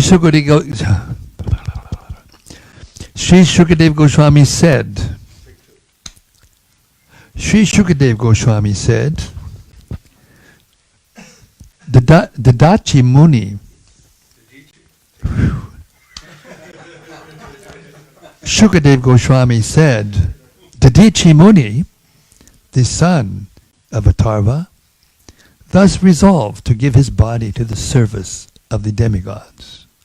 He placed himself, the spirit soul, at the lotus feet of the Supreme Personality of Godhead, and in this way gave up his gross material body made of 5 elements. He didn't have to cut off his head, he just did it on his own. Purport. As indicated by the words Pare Bhagavati Brahmanyatmanam Sanayan.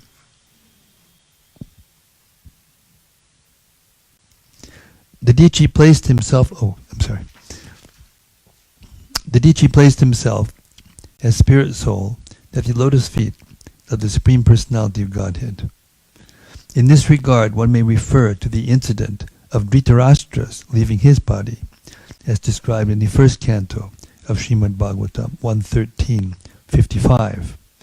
Dhritarashtra analytically divided his gross material body into 5 different elements, of which it was made, earth, water, fire, air, and ether, and distributed them to the different reservoirs of these elements.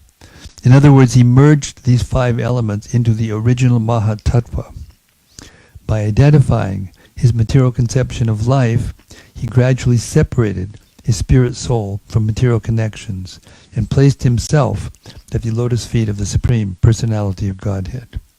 The example given in this connection is that when an earthen pot is broken, the small portion of the sky within the pot is united with the large sky outside the pot.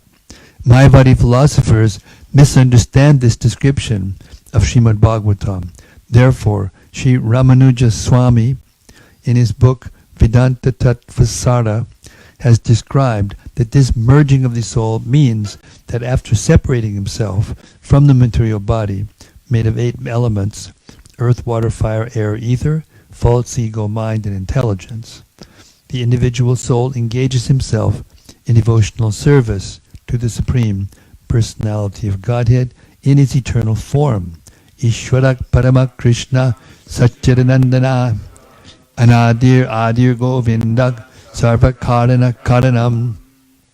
The material cause of the material elements absorbs the material body, and the spiritual soul assumes its original position. As described by Sri Chaitanya Mahaprabhu, Jivaras Sarupoya Krishnara Nityadas, Madhya 2108. The constitutional position of the living entity is that he is the eternal servant of Krishna. When one overcomes the material body through cultivation of spiritual knowledge and devotional service, one can revive his own position and thus engage in the service of the Lord. Oh, I thought when you said 11, I thought you meant 11 chapters.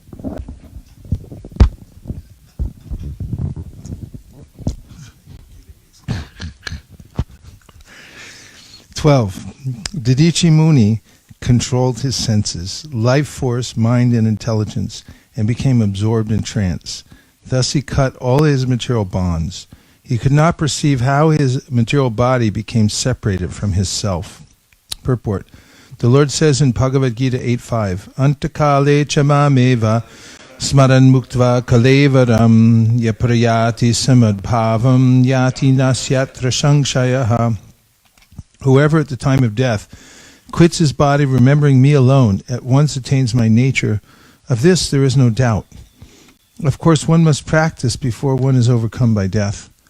But the perfect yogi, namely the devotee, dies in trance, thinking of Krishna. He does not feel his material body being separated from his soul. The soul is immediately transferred to the spiritual world. Tyakvadeham punarjanma naiti mam eti. The soul does not enter the womb of a material mother again, but is transferred back home, back to Godhead. This yoga, bhakti yoga, is the highest yoga system, as explained by the Lord himself in Bhagavad Gita 6.47. Yoginam apisarvesham madgatan antaratmana bhajate yomam same yukta tamo mataha. Of all yogis, he who always abides in me with great faith, worshipping me in transcendental loving service, is most intimately united with me in yoga and is the highest of all. The bhakti yogi always thinks of Krishna, and therefore at the time of death he can very easily transfer himself to Krishna Loka without even perceiving the pains of death. Thereafter King Indra very firmly took up the thunderbolt manufactured by Vishvakarma from the bones of Didichi. Charged with the exalted power of Didichi Muni and enlightened by the power of the Supreme Personality of Godhead, Indra rode on the back of his carrier Airavata, surrounded by all the demigods, while all the great sages offered him praise. Thus he shone very beautifully, pleasing the 3 worlds as he rode off to kill Vritrasura. My dear King Parikshit, as Rudra, being very angry at Antaka Yamaraj, had formerly run toward Antaka to kill him, Indra angrily and with great force attacked Vritrasura, who was surrounded by the leaders of the demoniac armies. Laughing matter. Text 16. Thereafter, at the end of the Satya Yuga and the beginning of Treta Yuga, a fierce battle took place between the demigods and the demons on the bank of the Narmada. Purport. Herein Narmada does not mean the Narmada River in India. The 5 sacred rivers in India, Ganga, Jamuna, Narmada, Kaveri, and Krishna, are all celestial. Like the Ganges River, the Narmada River also flows in the higher planetary systems. The battle between the demigods and the demons took place in the higher planets. The words Pratame Yuge mean in the beginning of the first millennium, that is to say, in the beginning of the Vaisesika Manvantara. In one day of Brahma, there are 14 Manus, who each live for 71 millenniums. The four yugas, Satya, Treta, Dwapara, and Kali, constitute one millennium. We are presently in the Manvantara of Vaisesika Manu, who is mentioned in Bhagavad Gita. Imam Vivasvate Yogam Proktavan Ahamavyayam Vivaswan Manave Praha.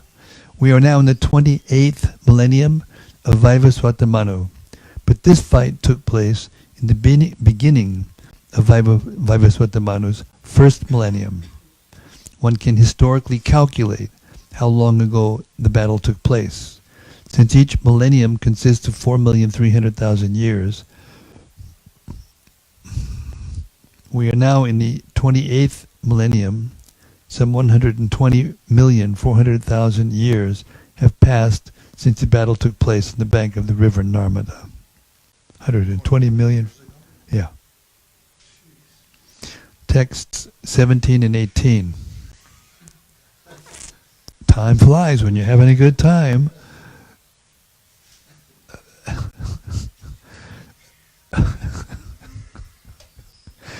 O king, when all the Asuras came onto the battlefield, headed by Vritrasura, they saw King Indra carrying the thunderbolt and surrounded by the Rudras, Vasus, Adityas, Ashwini Kumaras, Pitas, Vanis, Maruts, Ribus, Sadyas, and Vishwadevas. Surrounded by his company, Indra shone so brightly that his effulgence was intolerable to the demons. Text 19 through 22. Little bonus here. No? Double bonus. Many hundreds and thousands of demons, demi-demons, hey, they brought in the B team, you know, this is the B League.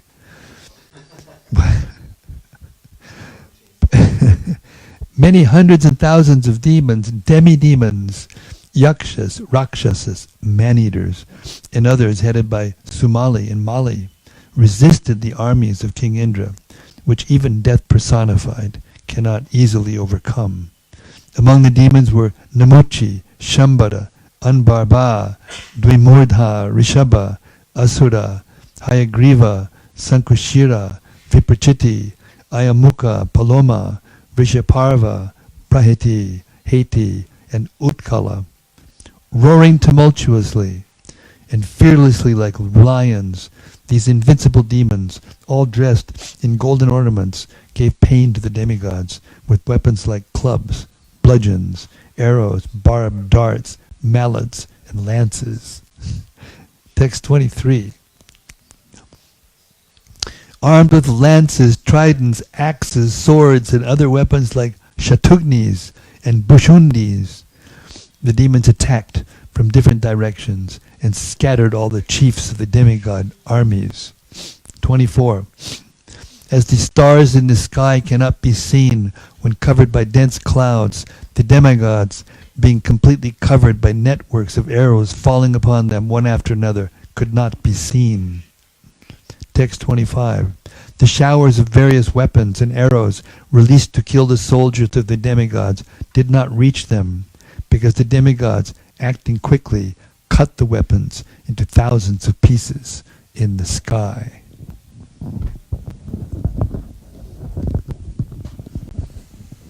As their weapons and mantras decreased, the demons began showering mountain peaks, trees, and stones upon the demigod soldiers. But the demigods were so powerful and expert that they nullified all these weapons by breaking them to pieces in the sky as before. When the soldiers of the demons, commanded by Vritrasura, saw that the soldiers of King Indra were quite well, having not been injured at all by their volleys of weapons, not even by the trees, stones, and mountain peaks, the demons were very much afraid. When insignificant persons use rough words to cast false, angry accusations against saintly persons, Their fruitless words do not disturb the great personalities. Similarly, all the efforts of the demons against the demigods who were favorably situated under the protection of Krishna were futile. Purport. There is a Bengali saying that if a vulture curses a crow to die, there is a Bengali saying that if a vulture curses a cow to die, the curse will not be effective. Similarly, accusations made by demoniac persons against devotees of Krishna cannot have any effect. The demigods are devotees of Lord Krishna, and therefore the curses of the demons were futile. The asuras, who are never devotees of Lord Krishna, the Supreme Personality of Godhead, lost their pride in fighting when they found all their endeavors futile. Leaving aside their leaders even in the very beginning of the fight, they decided to flee because all their prowess had been taken away by the enemy. Seeing his army broken and all the asuras, even those known as great heroes, fleeing the battlefield out of intense fear, Vritrasura, who is truly a great-minded hero, smiled and spoke the following words.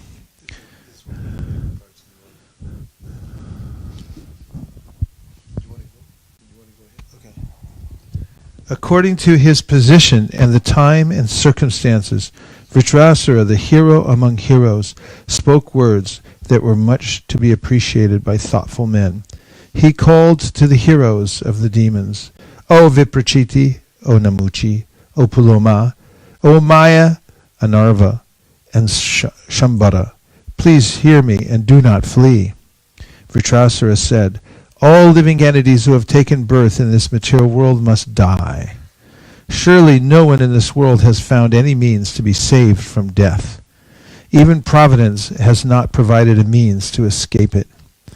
Under the circumstances, death being inevitable, if one can gain promotion to the higher planetary systems and be always celebrated here by dying a suitable death, what man will not accept such a glorious death?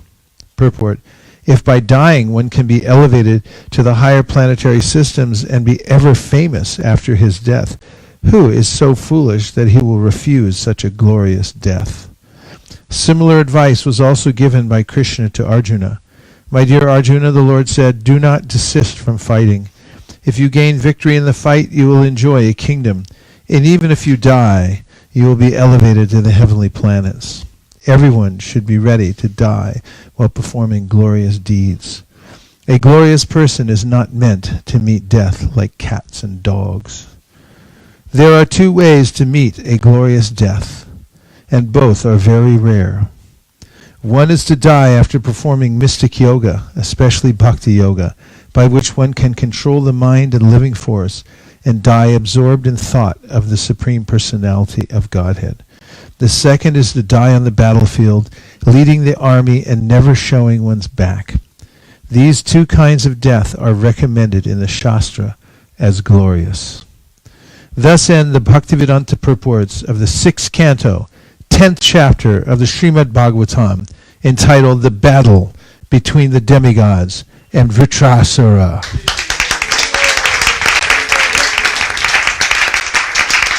Bravo! Bravissimo!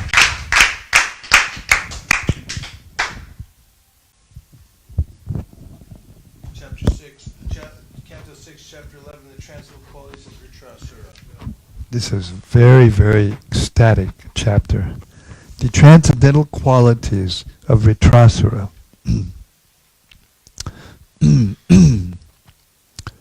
Text 1.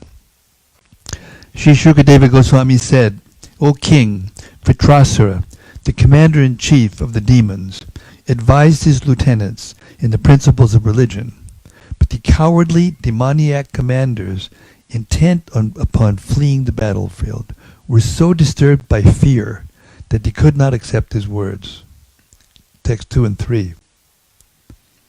O King Parikshit, the demigods, taking advantage of a favorable opportunity presented by time, attacked the army of the demons from the rear and began driving away the demoniac soldiers, scattering them here and there as if their army had no leader.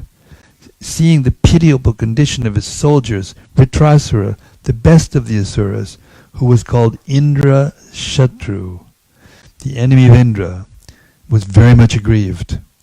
Unable to tolerate such reverses, he stopped and forcibly rebuked the demigods, speaking the following words in an angry mood. 4. O demigods, these demoniac soldiers have taken birth uselessly. Indeed, they have come from the bodies of their mothers exactly like stool. What is the benefit of killing such enemies from behind while they are running in fear? One who considers himself a hero should not kill an enemy who is afraid of losing his life. Such killing is never glorious, nor can it promote one to the heavenly planets. Purport. Vritrasura rebuked both the demigods and the demoniac soldiers because the demons were running in fear of their lives and the demigods were killing them from behind. The actions of both were abominable. When a fight takes place, the opposing parties must be prepared to fight like heroes. A hero never runs from the field of battle. He always fights face to face, determined to gain victory or lay down his life in the fight. That is heroic. Killing an enemy from behind is also inglorious. When an enemy turns his back and runs in fear of his life, he should not be killed. This is the etiquette of military science. Vritrasura insulted the demoniac soldiers by comparing them to the stool of their mothers. Both stool and a cowardly son come from the abdomen of the mother. And Vritrasura said that there is no difference between them. A similar comparison was made by Tulsidas, who commented that his son and urine both come from the same channel. In other words, semen and urine both come from the genitals, but semen produces a child, whereas urine produces nothing. Therefore, if a child is neither a hero nor a devotee, he is not a son, but urine. Similarly, Chanakya Pandit also says, Kortak putrena jatina yona vidvanda karmikaha kanina chakshusha kimva chakshusha pidabaipalam. What is the use of a son who is neither glorious nor devoted to the Lord? Such a son is like a blind eye, which simply gives pain but cannot help one see. Text 5. O insignificant demigods, if you truly have faith in your heroism, if you have patience in the cores of your hearts, and if you are not ambitious for sense gratification, please stand before me for a moment.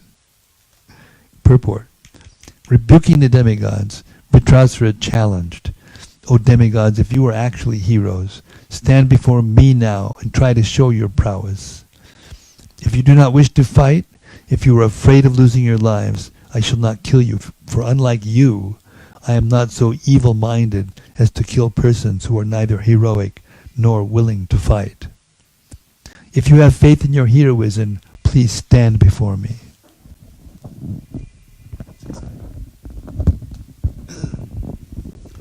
Shukadev Goswami said, Vritrasura, the angry and most powerful hero, terrified the demigods with his stout and strongly built body. When he roared with a resounding voice, nearly all living entities fainted.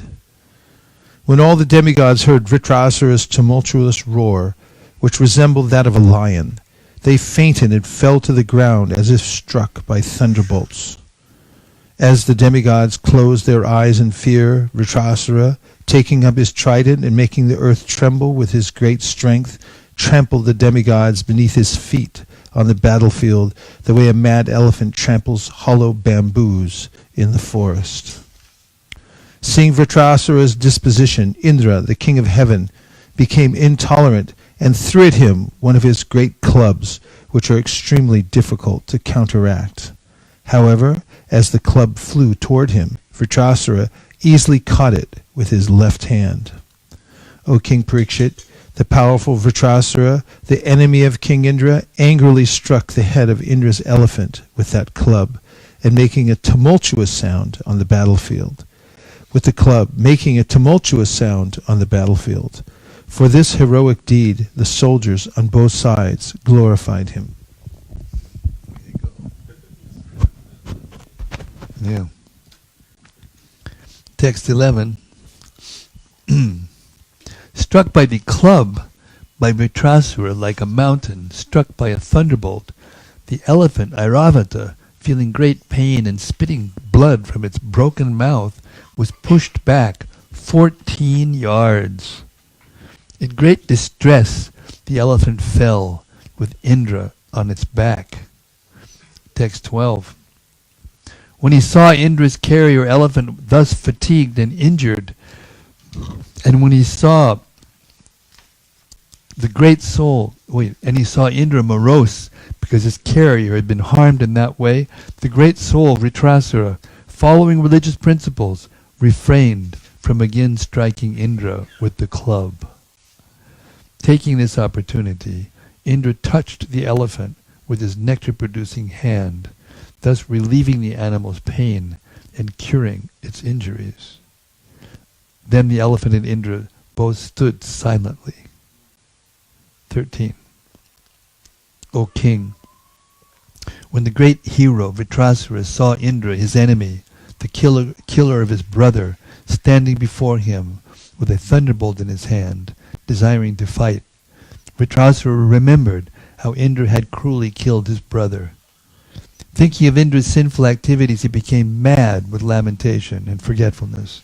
Laughing sarcastically, he spoke as follows. Sri Vritrasura said, He who has killed a Brahmana, he who has killed his spiritual master, indeed, he who has killed my brother, is now by good fortune standing before me face to face as my enemy. O most abominable one, when I pierce your stone-like heart with my trident, I shall be freed from my debt to my brother. 15. Only for the sake of living in the heavenly planets, you killed my elder brother, a self-realized, sinless, qualified Brahmana, who had been appointed your chief priest. He was your spiritual master, but although you entrusted him with the performance of your sacrifice, you later mercilessly severed his heads from his body, the way one butchers an animal. Indra, you are bereft of all shame, mercy, glory, and good fortune.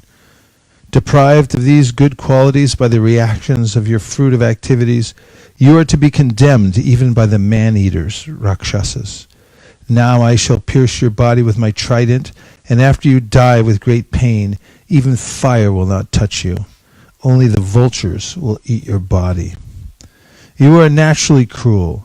If the other demigods, unaware of my prowess, follow you by attacking me with raised weapons, I shall sever their heads with this sharp trident. With those heads I shall perform a sacrifice to Bhairava and the other leaders of the ghosts, along with their hordes. But if in this battle you cut off my head with your thunderbolt and kill my soldiers, O Indra, O great hero, I shall take great pleasure in offering my body to other living entities, such as jackals and vultures. I shall thus be relieved of my obligations to the reactions of my karma, and my fortune will be to receive the dust, from the lotus feet of great devotees like Narada Muni. Purport. Sri Narottam Das Thakur sings, Echai Gosai Jara Mui Taradas Tansabara Paradina Moda Panchagras. I am the servant of the 6 Goswamis, and the dust of their lotus feet provides my 5 kinds of food. A Vaishnav always desires the dust of the lotus feet of the previous Acharyas and Vaishnavas. Vritrasura was certain that he would be killed in the battle with Indra because this was the desire of Lord Vishnu. He was prepared for death because he knew that after his death he was destined to return home back to Godhead.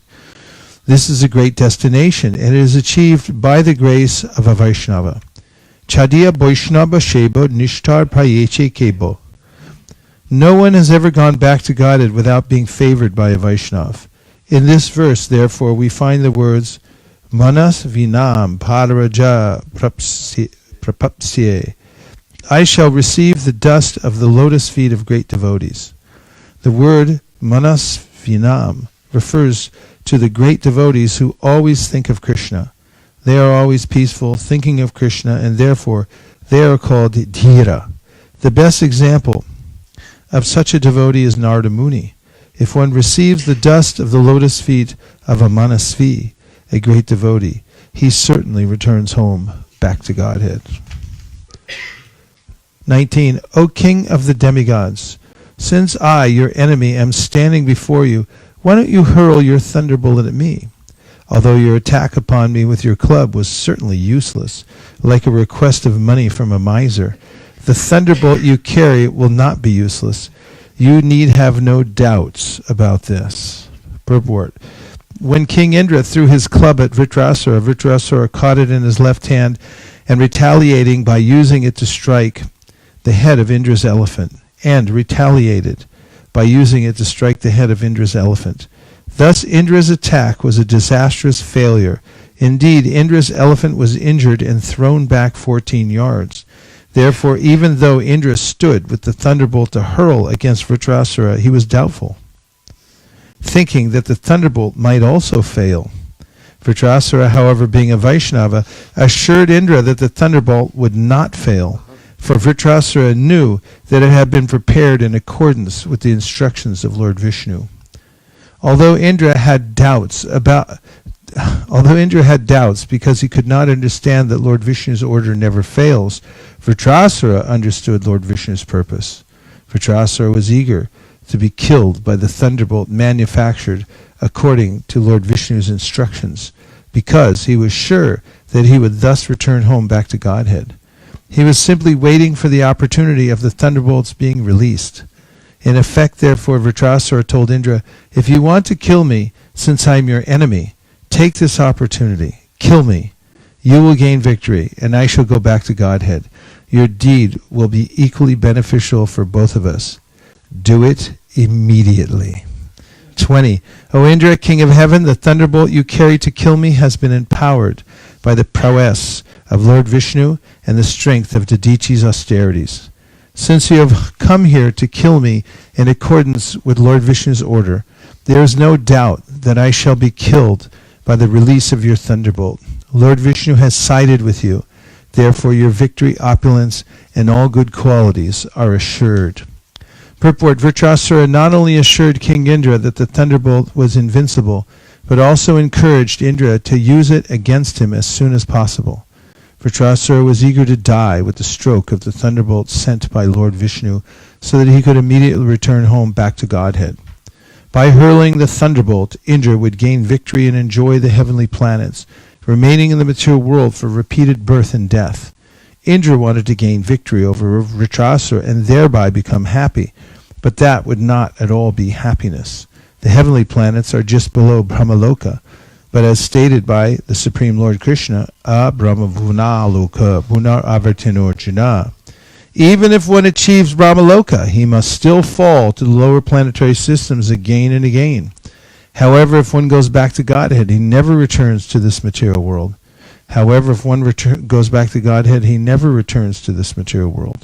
By killing Vritrasura, Indra would not actually gain. He would remain in the material world. Vritrasura, however, would go to the spiritual world. Therefore, victory was destined for Vritrasura, not for Indra. 21. By the force of your thunderbolt, I shall be freed from material bondage, and shall give up this body and this world of material desires. Fixing my mind upon the lotus feet of Lord Sankarshan, I shall attain the destination of such great sages as Narada Muni, just as Lord Sankarshan has said. Purport. The words Aham Samadhaya Manak indicate that the most important duty at the time of death is to concentrate one's mind. If one can fix his mind on the lotus feet of Krishna, Vishnu, Sankarsana, or any Vishnu Murti, his life will be successful. To be killed while fixing his mind at the lotus feet of Sankarsana, Vritrasura asked Indra to release his Vajra, or thunderbolt. He was destined to be killed by the thunderbolt given by Lord Vishnu. There was no question of its being baffled. Therefore Vritrasura requested Indra to release the thunderbolt immediately, and he prepared himself by fixing his mind at the lotus feet of Krishna. A devotee is always ready to give up his material body, which is described herein as Gramya Pasha, the rope of material attachment. The body is not at all good. It is simply a cause of bondage to the material world. Unfortunately, even though the body is destined for destruction, fools and rascals invest all their faith in the body and are never eager to return home back to Godhead. 22. Persons who fully surrender at the lotus feet of the special mercy for the unalloyed devotee is that the Lord saves him from hard labor to achieve the results of religion, economic development, and sense gratification. Of course, if one wants such benefits, the Lord certainly awards them. Indra, for example, although a devotee, was not much interested in release from material bondage. Instead, he desired sense gratification and a high standard of material happiness in the heavenly planets. Vritrasura, however, being an unalloyed devotee, aspired only to serve the Supreme Personality of Godhead. Therefore the Lord arranged for him to go back to Godhead after his bodily bondage was destroyed by Indra. Vritrasura requested Indra to release his thunderbolt against him as soon as possible, so that both he and Indra would benefit according to their proportionate advancement in devotional service. 24.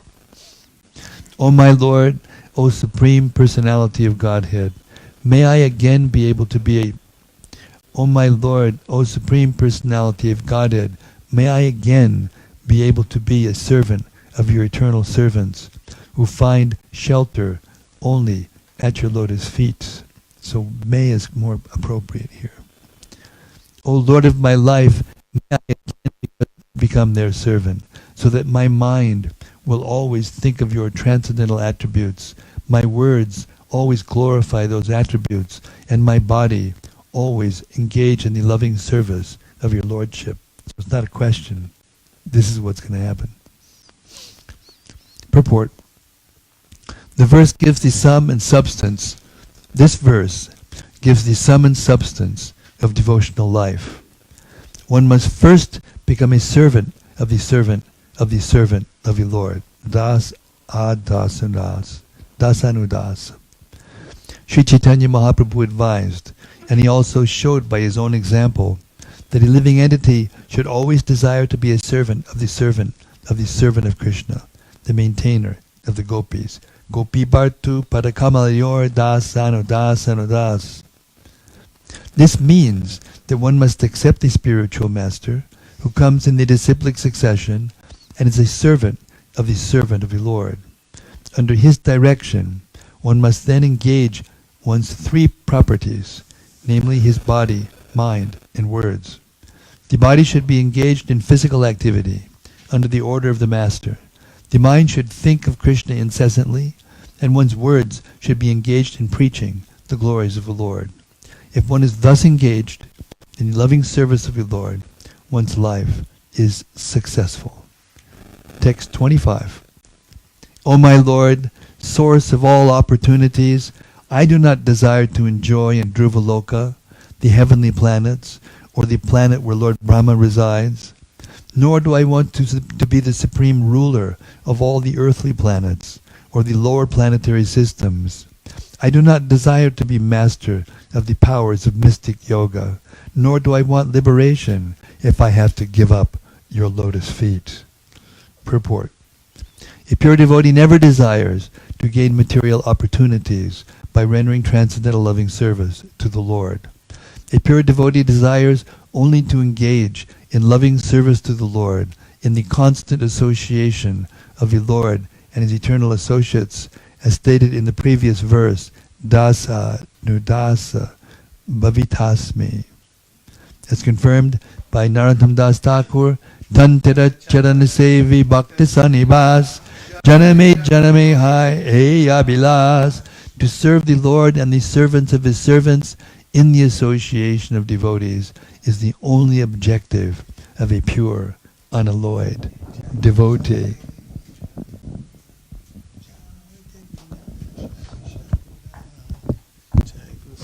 Vichar. O lotus-eyed Lord, as baby birds that have not yet developed their wings always look for their mother to return and feed them, as small calves tied with ropes await anxiously the time of milking, when they will be allowed to drink the milk of their mothers, or as a morose wife whose husband is away from home always longs for him to return and satisfy her in all respects, I always yearn for the opportunity to render direct service unto you. Purport: a pure devotee always yearns to associate personally with the Lord and render service unto him. The examples given in this regard are most appropriate.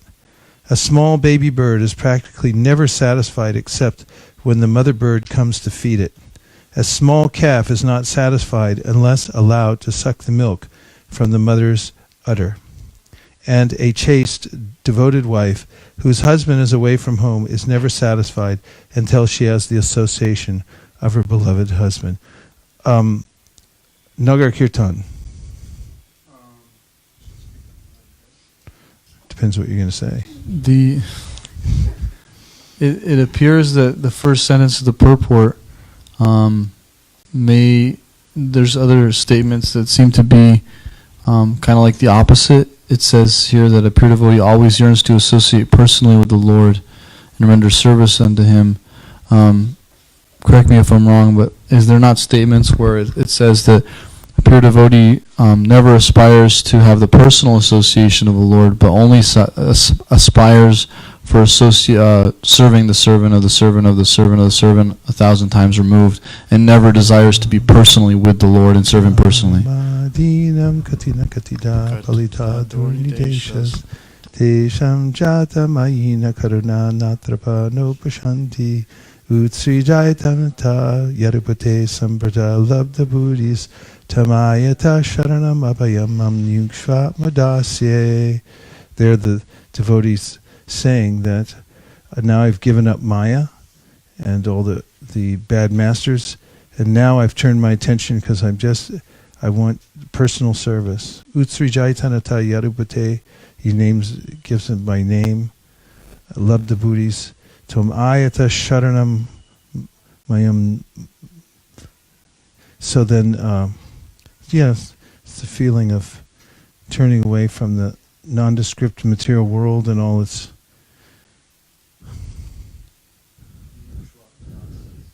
and going for the personal service of the Lord. And I'm just going to finish the last verse. O my Lord, my Master, I am wandering throughout this material world as a result of my fruitive activities. Therefore, I simply seek friendship in the association of your pious and enlightened devotees. My attachment to my body, wife, children, and home is continuing by the spell of your external energy, but I wish to be attached to them no longer. Let my mind, my consciousness, and everything I have be attached only to you. Yes, Maharaj? Wonderful verse in which I think it's either Narada Muni or the Vaikuntha Dutas are instructing Gopakumar about the glories of pure devotional service and advising him to actually become a prema bhakta. And in that, this is the Vaikuntha Dutas explaining the defeating the Tapaloka Vasis and encouraging Gopakumar in his elevation to Vaikuntha. And in that verse, they say that the pure devotee, although he's happy in devotional service in this material world because devotional service to the Lord is absolute, and he's happy. But still, he gives a special favor to the spiritual planets and the spiritual Lord because it's filled with unalloyed devotees. And there he can associate with devotees, the most elevated devotees, all the time, without the disturbances of the non-devotees and other things in the material world kind of getting in the way. So in this way, because the personal form of the Lord is there in that spiritual Vaikuntha planet, indirectly he's saying that he wants to go there to the spiritual world and associate with the Lord's pure devotees, with the Lord personally. Thus ends the Bhaktivedanta purports to the 6th canto, 11th chapter of the Srimad Bhagavatam, entitled The Transcendental Qualities of Vritrasura.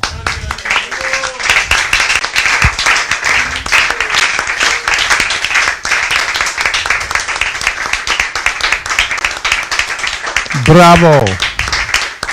Bravissimo! Sadhu, sadhu. And thus ends tonight's reading of the Srimad Bhagavatam. We'll take it up again tomorrow at 10. No, we won't. We're taking a break tomorrow because we're going to Vrindavan. And so we'll take up the reading again at 3:30 p.m. tomorrow. Thank you very much for joining. Gaur Premanande. Nitai Gaura Haribo, Haribo, Haribo, Nitai Gaura Haribo, Nitai Gaura Haribo, Haribo, Haribo, Nitai Gaura Haribo.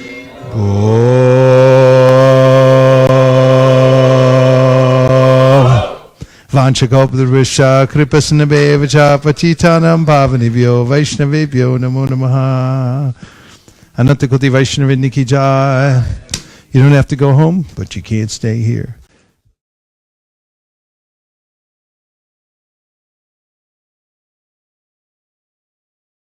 Nachari Armarman, Nachari Armarman, Nachari Armarman, Nachari Armarman, hey, Nachari Armarman, Nachari Armarman, Nachari Armarman, Nachari Armarman.